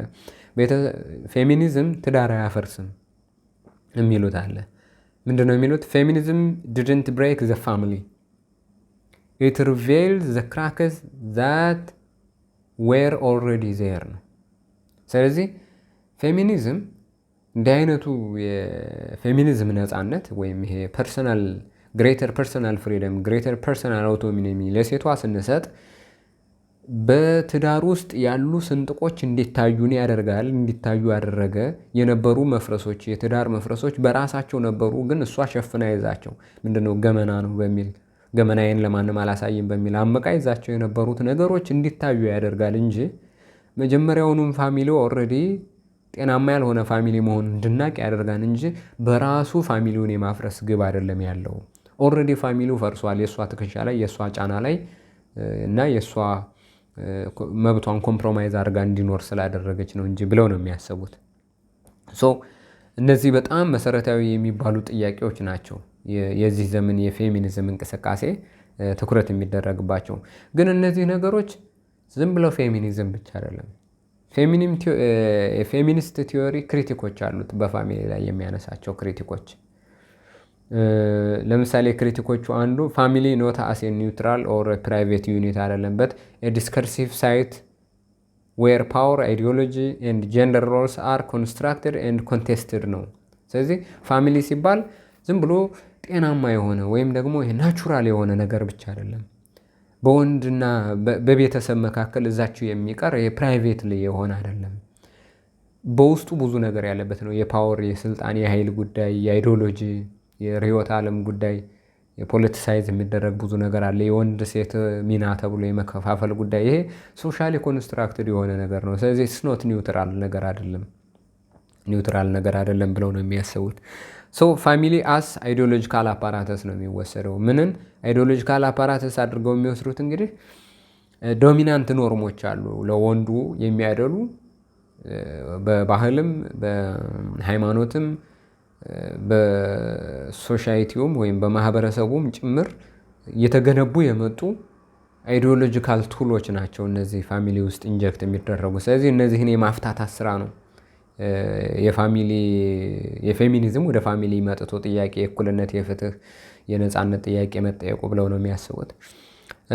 ጀንደር ዲቪዥን የሆነውን ኢንስቲቱሽናላይዝድ የሆነ ሌበር የማስተካከል ጉዳይ ነው። ለምሳሌ ሴቷ ፋሚሊ አንዱ አውቶራይዝ የሚያደርገው ኢንስቲቱሽናላይዝድ ወይም ኢንስቲቱሽናልስ አንፔድ ሌበር አለ። ለምሳሌ ቻይልድ ኬር ልጆችን ቤት ውስጥ መንከባከብ፣ ኢሞሽናል ሌበር ከዚህ ጋር የተገናኘው ወይም ዶሜስቲክ ወርክ የቤት ውስጥ ስራዎች የሚከፈላቸው ክፍያ የሚያስገኙ አይደሉም። ክፍያ የሚያስገኙት በአደባባዩ ተወጥቶ በተቋም ደረጃ ተቀጥሮ ወይ በንግድ ደረጃ ተንቀሳቃሴ ተደርጎ የሚኖሩ ናቸው። ቤት ውስጥ ልጆችን በመንከባከብ የሚጠፋው ጊዜ እንደ ስራ አይቆጠርም። ገንዘብ እንደሚያስገኝ ገቢ ምንጭ እንደሚያስገኝ ስራ አይቆጠርም። አንፔድ ነው። ሴቷ ይህም በማድረጓ የምታገኘው ክፍያ የለም። ወንዱ የሚያመጣው ክፍያ ግን ለሱ ፓወር እንዲሰጠው ያደርጋል። እሷ ደግሞ ወደ ክፍያ ስለማይመነዘር ፓወር እንዳይኖራት ኢኮኖሚካሊ ሲግኒፊካንት እንዳትሆን ያደርጋል የሚል ረዥም የሆነ እና ዘመናትን ያለፈ ጥያቄ የሚያነሱለት ነው። ይህንን በእርግጥ እንደ መልካም ለመቁጠር የሚሞክሩ አሉ። ሰልፍለስ ማዘርሁድ ነው፣ ለልጆች በእናትነት የሚሰጥ ነው። ስለዚህ ኢኮኖሚካሊ ዴተርማይን የሚደረግ አይደለም እና ከኢኮኖሚ በላይ የላቀ ዋጋ ያለው ነው ብለው የሚያነሱት አሉ። እና አንዲት መልካም ሚስት ለቤተሰቧ የምታደርገው ነው እና which is ኖርማል እና ጤነኛ ነገር ነው፣ ቶክሲክ አይደለም ብለው የሚያስቡ አሉ። የሚቀርብ መከራከሪያ ግን ይህንን ደግሞ እንደ ቶክሲክ የሚቆጥሩት አሉ፣ እንደ መበደል እንደ ባርነት የሚቆጥሩት አሉ። በተለይ ብዙዎቹ የፌሚኒዝም እንቅስቃሴ ኤክስትሪምሊ ሲሄድ አንዱ የሚጠየቀው ይሄ ነው። ይሄ ፐብሊክ እና ፕራይቬት ብሎ መክፈል፣ ወንድ ለአደባባይ ይወጣል ራሽናል ነው ተብሎ ይታሰባል። ፖለቲካሊ አክቲቭ ነው።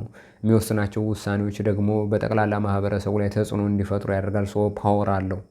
ሴቷ ደግሞ በአንጻሩ ደግሞ ቤት ውስጥ ነው የተወሰነችው፣ ፕራይቬት ነች፣ የአደባባይ አይደለችም። እንቅስቃሴዎቿ ሁሉ የአደባባይ አይደሉም።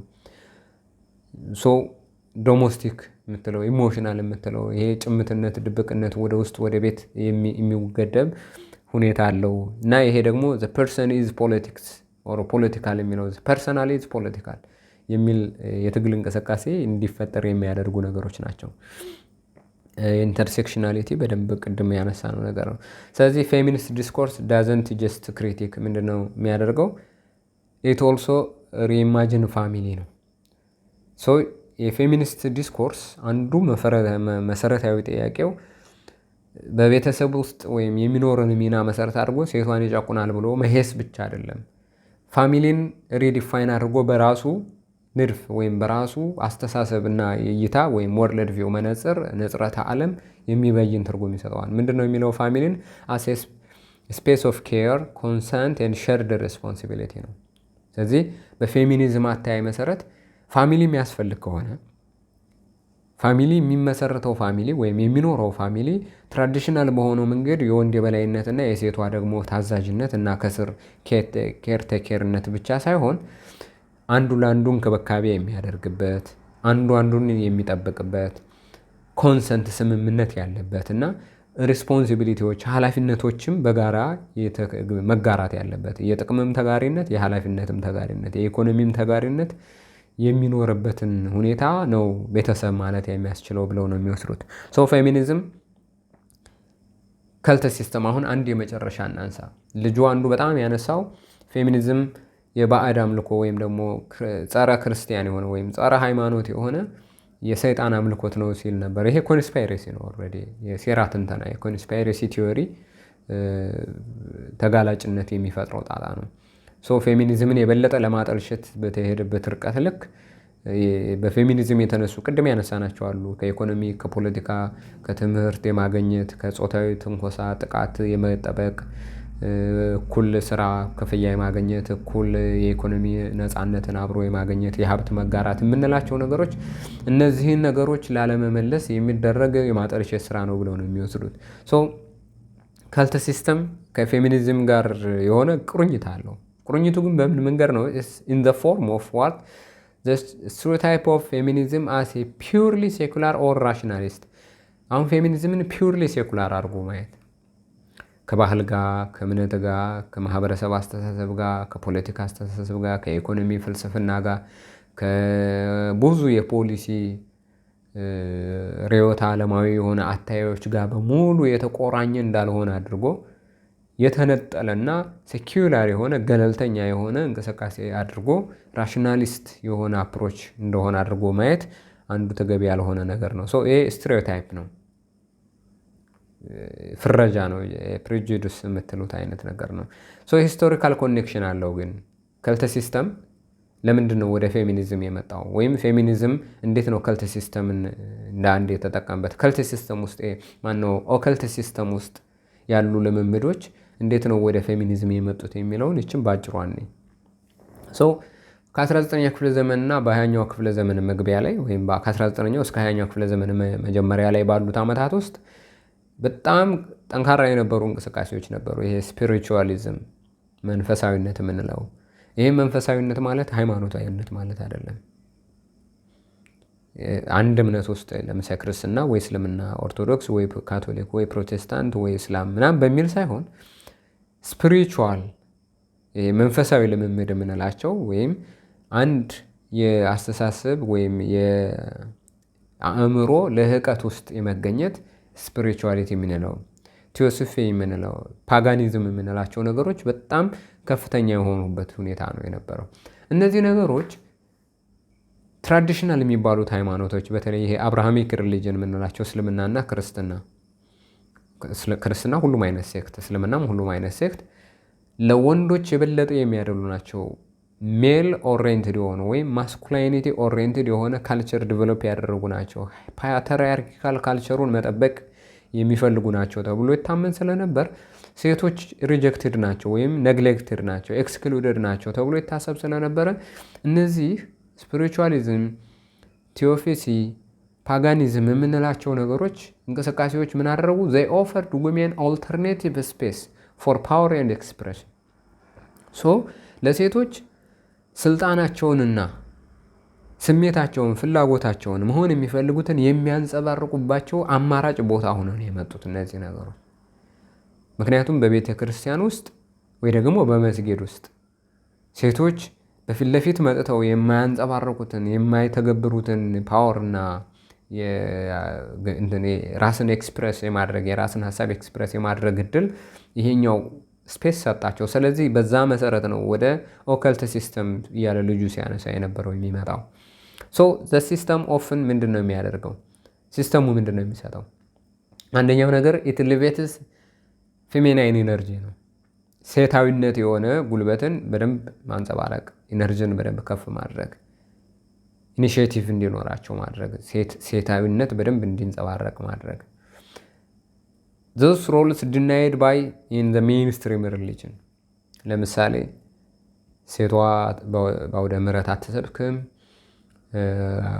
ለምሳሌ በኦርቶዶክስ ቢመጣ አትቀድስም፣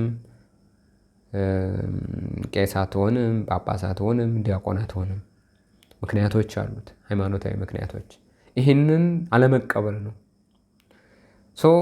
ኦከልት ሲስተም ይህንን ነው የሚሰጣቸው። የሃይማኖት መሪ እንዲሆኑ ስፒሪቹዋል የምንለው ይሄ ምንድን ነው? መንፈሳዊ የምንለው ስፒሪቹዋል ሊደር እንዲሆኑ፣ ሂለር እንዲሆኑ እና ያንን የሊደርሽፕ ኢኒሺዬቲቭ እንዲወስዱ የማድረግ ስራ ነው። ኢት አላውድ ውሜን ቱ ቢካም ስፒሪቹዋል ሊደርስ እንዲሆኑ ይፈቅድላቸዋል። ለምሳሌ አሁን በጣም ይሄ እየገነገነ ሄዶ በመጽሐፍ ቅዱስ ሴት በአውደ ምሕረት ቁማ እንዳትሰብክ የሚገልጽ ሀሳብ አለ፣ ራፍ አለ፣ ትእዛዝ አለ።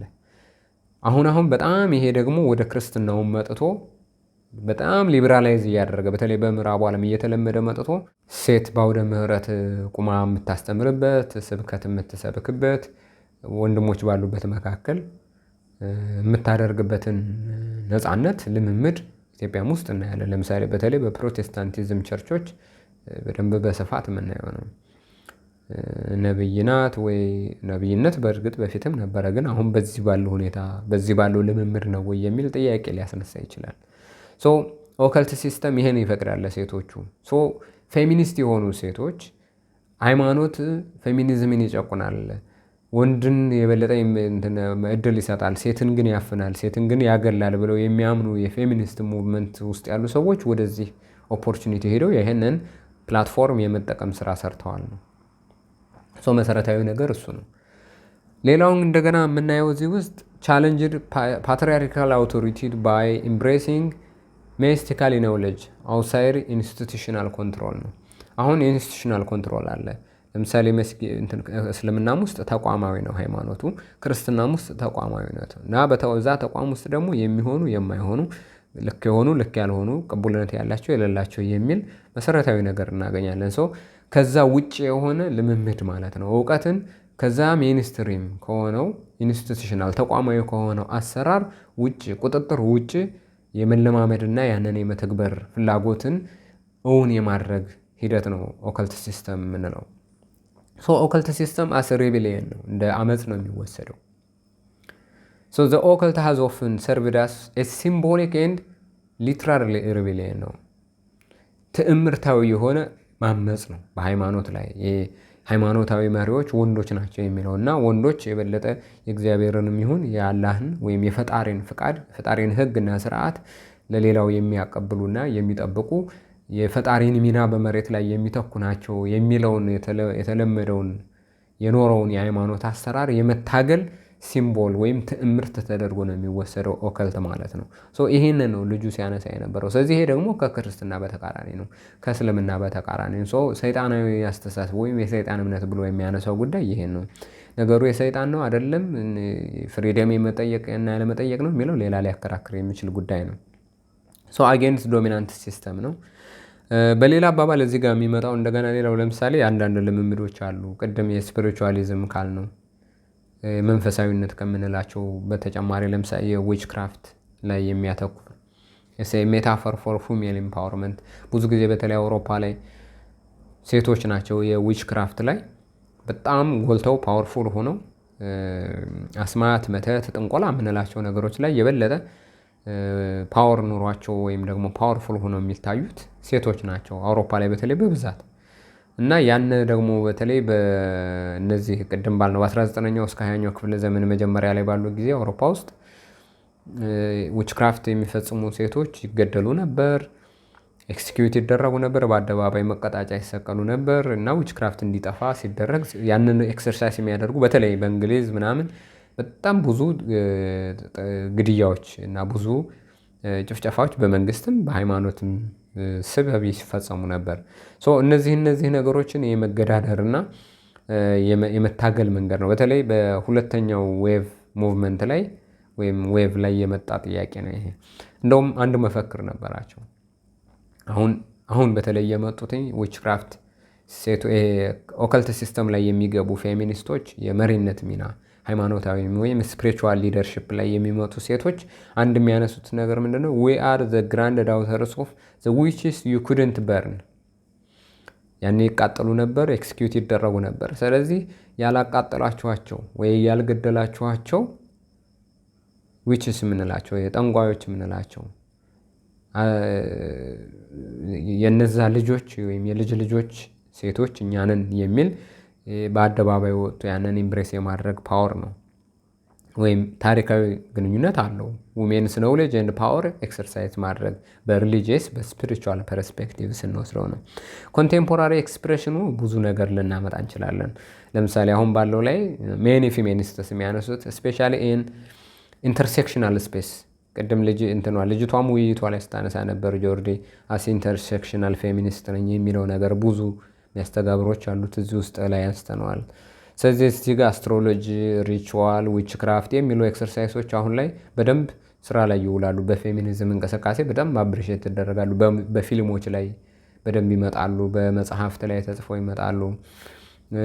በስፒሪቹዋል ኤክሰለንስ በሚል እንቅስቃሴ በደንብ ይተገበራሉ። ለሂሊንግ፣ ለማከም፣ ለማዳን ይሄ ራስን ለማከም ወይም ሰዎችን ሀሳባቸውን፣ አካላዊ መንፈሳዊ ጉዳያቸውን ለማከም አይደንቲቲ ፎርሜሽን ራስንም እንዲህ ነኝ ብሎ ለመግለጽ እና የፖለቲካል ሬዚስታንስም የፖለቲካ ተቃውሞ ልክ በተለይ ሃይማኖታዊ ስርዓት የገነገነ ሃይማኖታዊ አስተሳሰብ ነው ብለው የሚያምኑትን ወንድ የበዛበት ወይም ወንድ የበላይ የሆነበት የእምነት ስርዓት ነው ብለው የሚያምኑትን ፖለቲካሊ ሬዚስት ለማድረግ እንዲህ አይነት ነገሮችን ይጠቀማሉና እነዚህ ነገሮች በጣም መሰረታዊ ናቸው። ነን ሄራርኪካል ኢኒሺዬቲቭ ፍሬምወርኮች ናቸው። ለነሱ እንደ ነን ሄራርኪካል ናቸው። ስለዚህ ወንድ የበላይ የሚሆንበትን እድል የማስቀረት እና በሴትና በወንድ መካከል በቃ ወንድም የሃይማኖት መሪ ይሆናል፣ ሴትም የሃይማኖት መሪ ትሆናለች የሚል ሴትም ሂል ታደርጋለች፣ ወንድም ሂል ያደርጋል። ሴትም ስፒሪቹዋል ነው ልጇን ኤክሰርሳይዝ ታደርጋለች፣ ፓወሯን ኤክሰርሳይዝ ታደርጋለች፣ ወንድም ኤክሰርሳይዝ ያደርጋል። ዘርዝ ነው የኔ ዲፈረንስ ብለው እንዲያምኑ የሚያደርጋቸው ነው። እና ይህንን ጥያቄ ነው የሚያነሱት አንዱ መሰረታዊ ነገር። ሌላኛው ኮሚኒቲ ሪቹዋልስ ኤክሰርሳይዝ ማድረግ ይሄ በቡድን ለምሳሌ የተደራጁ የፌሚኒስት ኮሚኒቲ አንድ ላይ ማርጂናላይዝድ የሆኑ ሶሳይቲዎችን በማካተት አንድ ላይ ኤክሰርሳይዝ የማድረግ ነገር አንዱ በጣም መሰረታዊ ነገር እዚህ ውስጥ የሚነሳ ጉዳይ ነው። ኢት ቻሌንጅስ ራሽናሊስት የሆነውን ሜል ዶሚኔትድ ሌጋሲ ኦፍ ኢንላይትመንትን ወይም ኢንላይትመንት ቲንኪንግን ቻሌንጅ የማድረግ ነው። ወንዶች የገነኑበት የአብርሆትን አስተሳሰብ ወይም ደግሞ የራሽናሊቲ አስተሳሰብን ቻሌንጅ የማድረግ እና ሴቶችን በዛ ውስጥም የማስገባት እና አብሮ ያንን ሌጋሲ የጋራ የማድረግ እንቅስቃሴ ላይ በደንብ የሚቀርብበት ነው። ክሪቲኮች ይነሱበታል። ራሱን በሌላው በፌሚኒዝም ላይ የሚያነሳቸው ክሪቲኮች አሉ። ሳም ክሪቲክስ ለምሳሌ ስናይ የኮመርሻላይዝድ ማድረግ ሴትን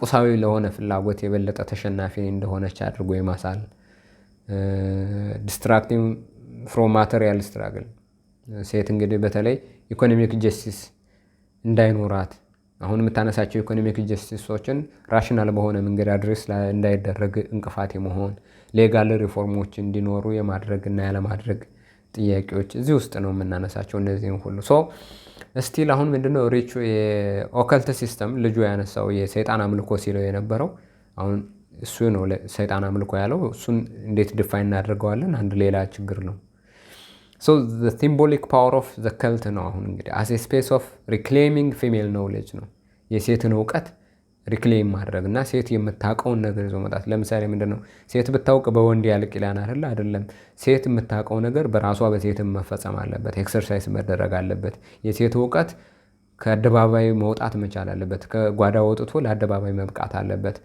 ለሃይማኖቱም ሆነ ለየትኛውም የፖለቲካም የየትኛውም ሁኔታ ወደ መድረክ ወደ አደባባይ መምጣት አለበት የሚል ነው ሬዚስቲንግ ይሄ ኦርቶዶክስ የሆነውን ካልቸር ወይም የቀጥታ የሆነ ሪዚስት የሚያደርገውን እና ኦልድ ስታብሊሽመንት ያለውን ካልቸር የመገዳደር ኢማጂኒንግ ኒው ወርልድስ አዲስ ዓለምን ማየት ወርልድ ፐርስፔክቲቭ ወይም የወርልድ ቪውን የመለየት አዲስ የማድረግ እንደገና ሪፎርም የማካሄድ በዚህ ላይ ዲፕሊ ወቨን ኢንቱ ፌሚኒስት ሂስቶሪ ኤንድ ፕራክቲስ ናቸው ከዚህ ጋር የተገናኘ በጣም ስረ መሰረት የሰደዱ ናቸው ዋናው ኮንቴምፖራሪ ጉዳዮቹ እንግዲህ እነዚህ ነገር ናቸው ነገር ግን እነዚህም ነገሮቹ ነው የሚተቹበት እንደተተቹ መስተካከል ይገባቸዋል ተብለው የሚቀርቡበት ክሪቲኮች የሚቀርቡበት መንገድ ራሽናል በሆነ መንገድ ወይም ሪዝኔብል በሆነ መንገድ ኮንስትራክቲቭ በሆነ መንገድ መቅረብ መቻል አለባቸው ስቲል ምን አለና ነው ያልተፈቱ ችግሮች ስቲል አሁንም ኮንቴምፖራሪ ወርልድ ላይ አሉ በጣም የቅንጦት የሆነ ፊሎሶፋይዝ የሚደረጉ ይሄ ራሽናሊስት ማነው ኤክስትሪሚዝም ላይ ያልደረፉ ኤክስትሪሚስት የፌሚኒዝም ሙቭመንቶች የሚኖራቸው ዲስትራክሽን እንደተጠበቀ ሆኖ ግን ደግሞ ጀንደር ቤዝድ ቫዮለንስ መኖሩ መዘንጋት የለበትም ይህንን የጀንደር ቤዝድ ቫዮለንስ የዶሜስቲክ አቢዩዝ የምንለው ሴክሹዋል ሃራስመንት የምንለው ኢንስቲቱሽናል ፌለሪቲ ጀስቲስ ሲስተምን ለመፍጠር ሴትን ከወንድ እኩል ለማየት የሚኖረው የአመለካከት የአስተሳሰብ የተቋማዊ አሰራር የህግ አሰራር ክፍተቶች የባህል አስተሳሰብ ክፍተቶች ለጾታ ጥቃት የሚጋልጣቸው ለሞት የሚዳርጋቸው ለጥቃት የሚዳርጋቸው እነዚህ በሙሉ ግን ስቲል አሁንም አክቲቭ ናቸው እና ሊፈቱ የሚገባቸው ነገር ናቸው እነዚህ ላይ ማተኮር ፌሚኒዝም ኔጌቲቭ እንዳይሆን ያደርገዋል በፖዚቲቭሊ እንድናየው አዎንታዊ በሆነ መንገድ እንድናየው ያደርጋል በአንጻሩ ግን በጣም እነዚህ መሰረታዊ ነገሮች ባሉበት ሁኔታ ጥቂት ጽንፍ የወጡ አስተሳሰቦችንና እንቅስቃሴዎችን በጣም አስጮሆ አጋኖ በማውጣት ይሄኛውን የመሸፈን ይሄኛውን የማጠልሸት እንቅስቃሴ በፌሚኒስቶችም በኩል ቢደረግና በአንቲ ፌሚኒስቶችም በኩል ቢደረግ አይበጅም ነው እንደ ሶሳይቲ እንደ ሰለጠነ ማህበረሰብ አይበጅም ስቲል we have a lot to do የሚለው ነገር መዘንጋት የለበትም ቅድም ያልነው ከሪፕሮዳክቲቭ የኮንትራሴፕሽን ለምሳሌ አንድ ተገዳ የተደፈረች ልጅ የወለድ መከላከያ ኢሚዲየትሊ ማግኘት አለባት ማትፈልገው እርግዝና ሊፈጠር ይችላል ወይ አንድ እሱ ከእርግዝና ጋር በተያያዘ ይሄ ሆነ ብሎ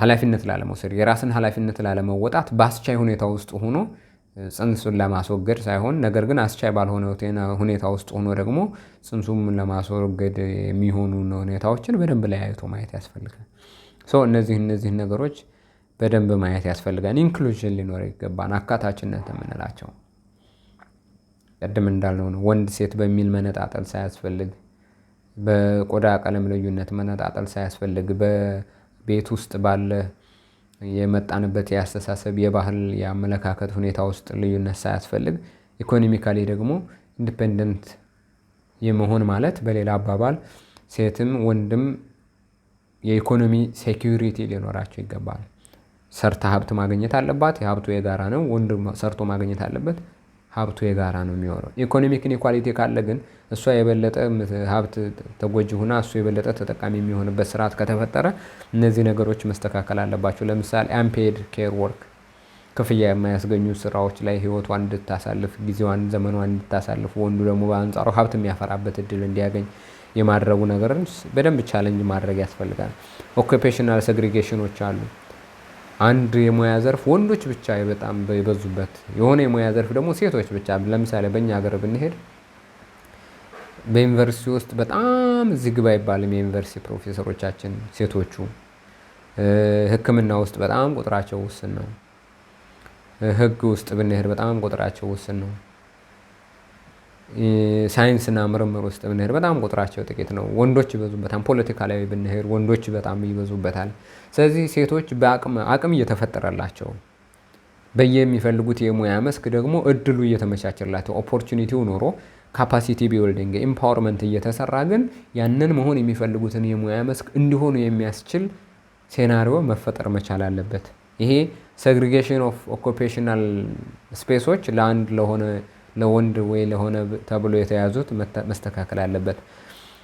ላክ ኦፍ አክሰስ ኦፍ ፋይናንሻል ሪሶርስስ ኤንድ ሊደርሺፕ ሮልስ ፋይናንሻል ሪሶርስን የማጣት እና በወንዱ ላይ ጥገኛ እንዳትሆን የማድረግ ሁኔታዎች መታየት መቻል አለባቸው።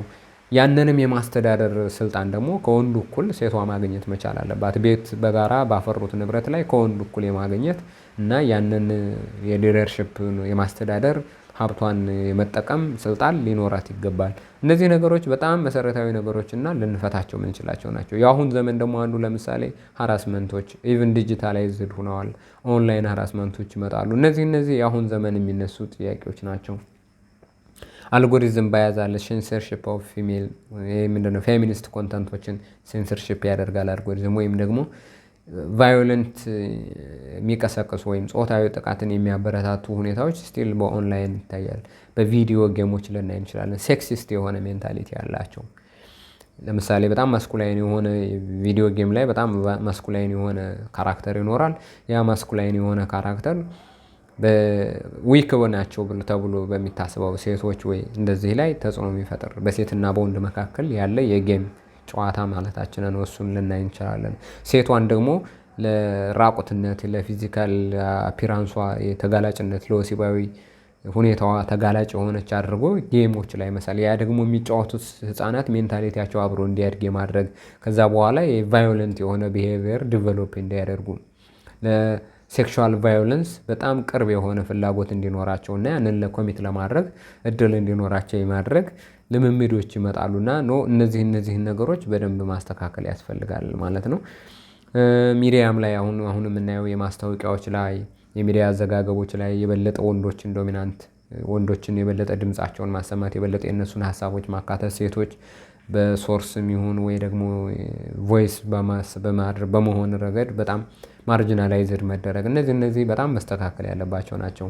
የሴት የሆኑ ጉዳዮችን ወይም ደግሞ ከሴቶች ጋር የተገናኙ ጉዳዮችን የበለጠ አጀንዳ ማድረግ ሴቶች እንዲደመጡ ሀሳብ እንዲሰጡ እና ያንን ደግሞ ለእውቀት ለማህበረሰብ ግንባታ ለማህበረሰብ አስተሳሰብ ማደግ እንዲያገለግል ማድረግ ሴትን ኮሞዲቲ የሆነች ወይም ደግሞ ለቁሳዊ ጉዳይ ተሸናፊ የሆነች እና ቁስ አምላክ የሆነች ለፍቅር ለእንክብካቤ ለቤተሰብ ለሞራል ደንታቢስ እንደሆነች አድርገው የሚያቀርቡ የሚቀርጽ የሚይዙ ፍሬም የሚያደርጓት የሚዲያ ናሬቲቮችን የሊትሬቸር ናሬቲቮችን የፊልም የሙቪ ናሬቲቮችን በደንብ ቻሌንጅ ማድረግና ማስተካከል ያስፈልጋል።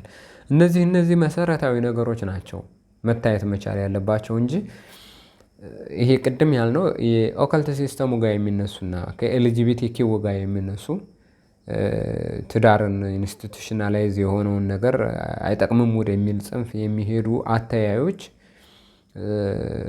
ሃይማኖታዊ የሆኑ ነገሮችን ኢንክሉሲቭ እንዲሆኑ ከማድረግ ይልቅ የበለጠ አውዳሚ በሆነ መንገድ እነሱን ለመበቀል ለማፍረስ የሚሄዱ አተያዮችና አስተሳሰቦች የበለጠ አውዳሚ ናቸው። አንቲ ፌሚኒስት ሆነው የሚመጡ ወይም ደግሞ ፌሚኒዝምን ለሚነቅፉ ሰዎች የሚሰነዝሯቸውም አውዳሚነታቸው ይጨምራል። ፌሚኒዝም እንቅስቃሴ ውስጥ የገቡ ሰዎችም እንደገና የበለጠ አውዳሚነታቸው ይጨምራል። ከዛ ይልቅ አካታችነት ባለው መንገድ በሰለጠነ መንገድ ምክንያታዊ በሆነ መንገድ አስተሳሰብን በደንብ መለወጥ በሚያስችል መንገድ ቅድም በጣም ከመጀመሪያው ጀምሮ ይነሱ የነበሩ ቅድም እንዳልነው የጾታዊ ትንኮሳ ጉዳይ ሴክሹዋል ሃራስመንት ጀንደር ቤዝድ ቫዮለንስ የምንለው የኢኮኖሚ ኢኒኳሊቲ ጉዳይ የእኩል መብትና እድል የማግኘት ጉዳይ በባህል የሚፈጠሩባቸውን ጫናዎች መሰረት ያደረጉ ነገሮችን እነዚህን መፍታትና መቅረፍ የማንኛውም የሰለጠነ ማህበረሰብ የማንኛውም የሰለጠነ አስተሳሰብ ያለው ሰው ግዴታ ነው። ሌላውም ያንን ማወቅና መገንዘብ ያንን ለማስተካከል መስራት የግድ ይለዋል። የግድ ፌሚኒስት ነኝ ማለት ወይ ደግሞ ሴት ነኝ ማለት ብቻውን አይደለም የሚያስፈልገው፣ አስተሳሰብ ነው። ስልጡን ነኝ የሚል ሰው ይሄንን ሊያስብ ይገባዋል የሚል ነው የኔ አቋም። ሰፊ ጊዜ ነው የሚፈልገው፣ ቀላል ጉዳይ አይደለም። አንዱ ብቻውን በራሱ በብዙ ጉዳይ ሊበየን ውይይት ሊደረግበት የሚችል ነው። ለዛሬ የነበረኝ ከፌሚኒዝም ጋር የተመለከተው ምልከታ ይህን ይመስላል። በቀጣይ በሌሎች ምልከታዎች አቅም በፈቀደ መንገድ ሌሎች ሀሳቦችንም የመሰለኝን ይጠቅማል ያልኩትን ወይም ደግሞ ለእናንተ አንዳች ፋይዳ ይኖረዋል ብዬ የማምንበትን ጉዳይ ይዤ እቀርባለሁኝ። እናንተ ላይክ፣ ሼር፣ ሰብስክራይብ በማድረግ የተመልካቾችን ቁጥር በማብዛት ሀሳቦቹን የሚጋራ እና ሀሳቦቹን የሚያጋራ ቤተሰብ በማብዛት ረገድ ትብብር እንድታደርጉ ነው። ለእናንተ አይጎዳም፣ ለእኔ ግን ይጠቅማል በመጠኑ። እሱን እንደማድረግ እንድትተባበሩ ነው የምጠይቃችሁ። አመሰግናለሁ። መልካም ቆይታ።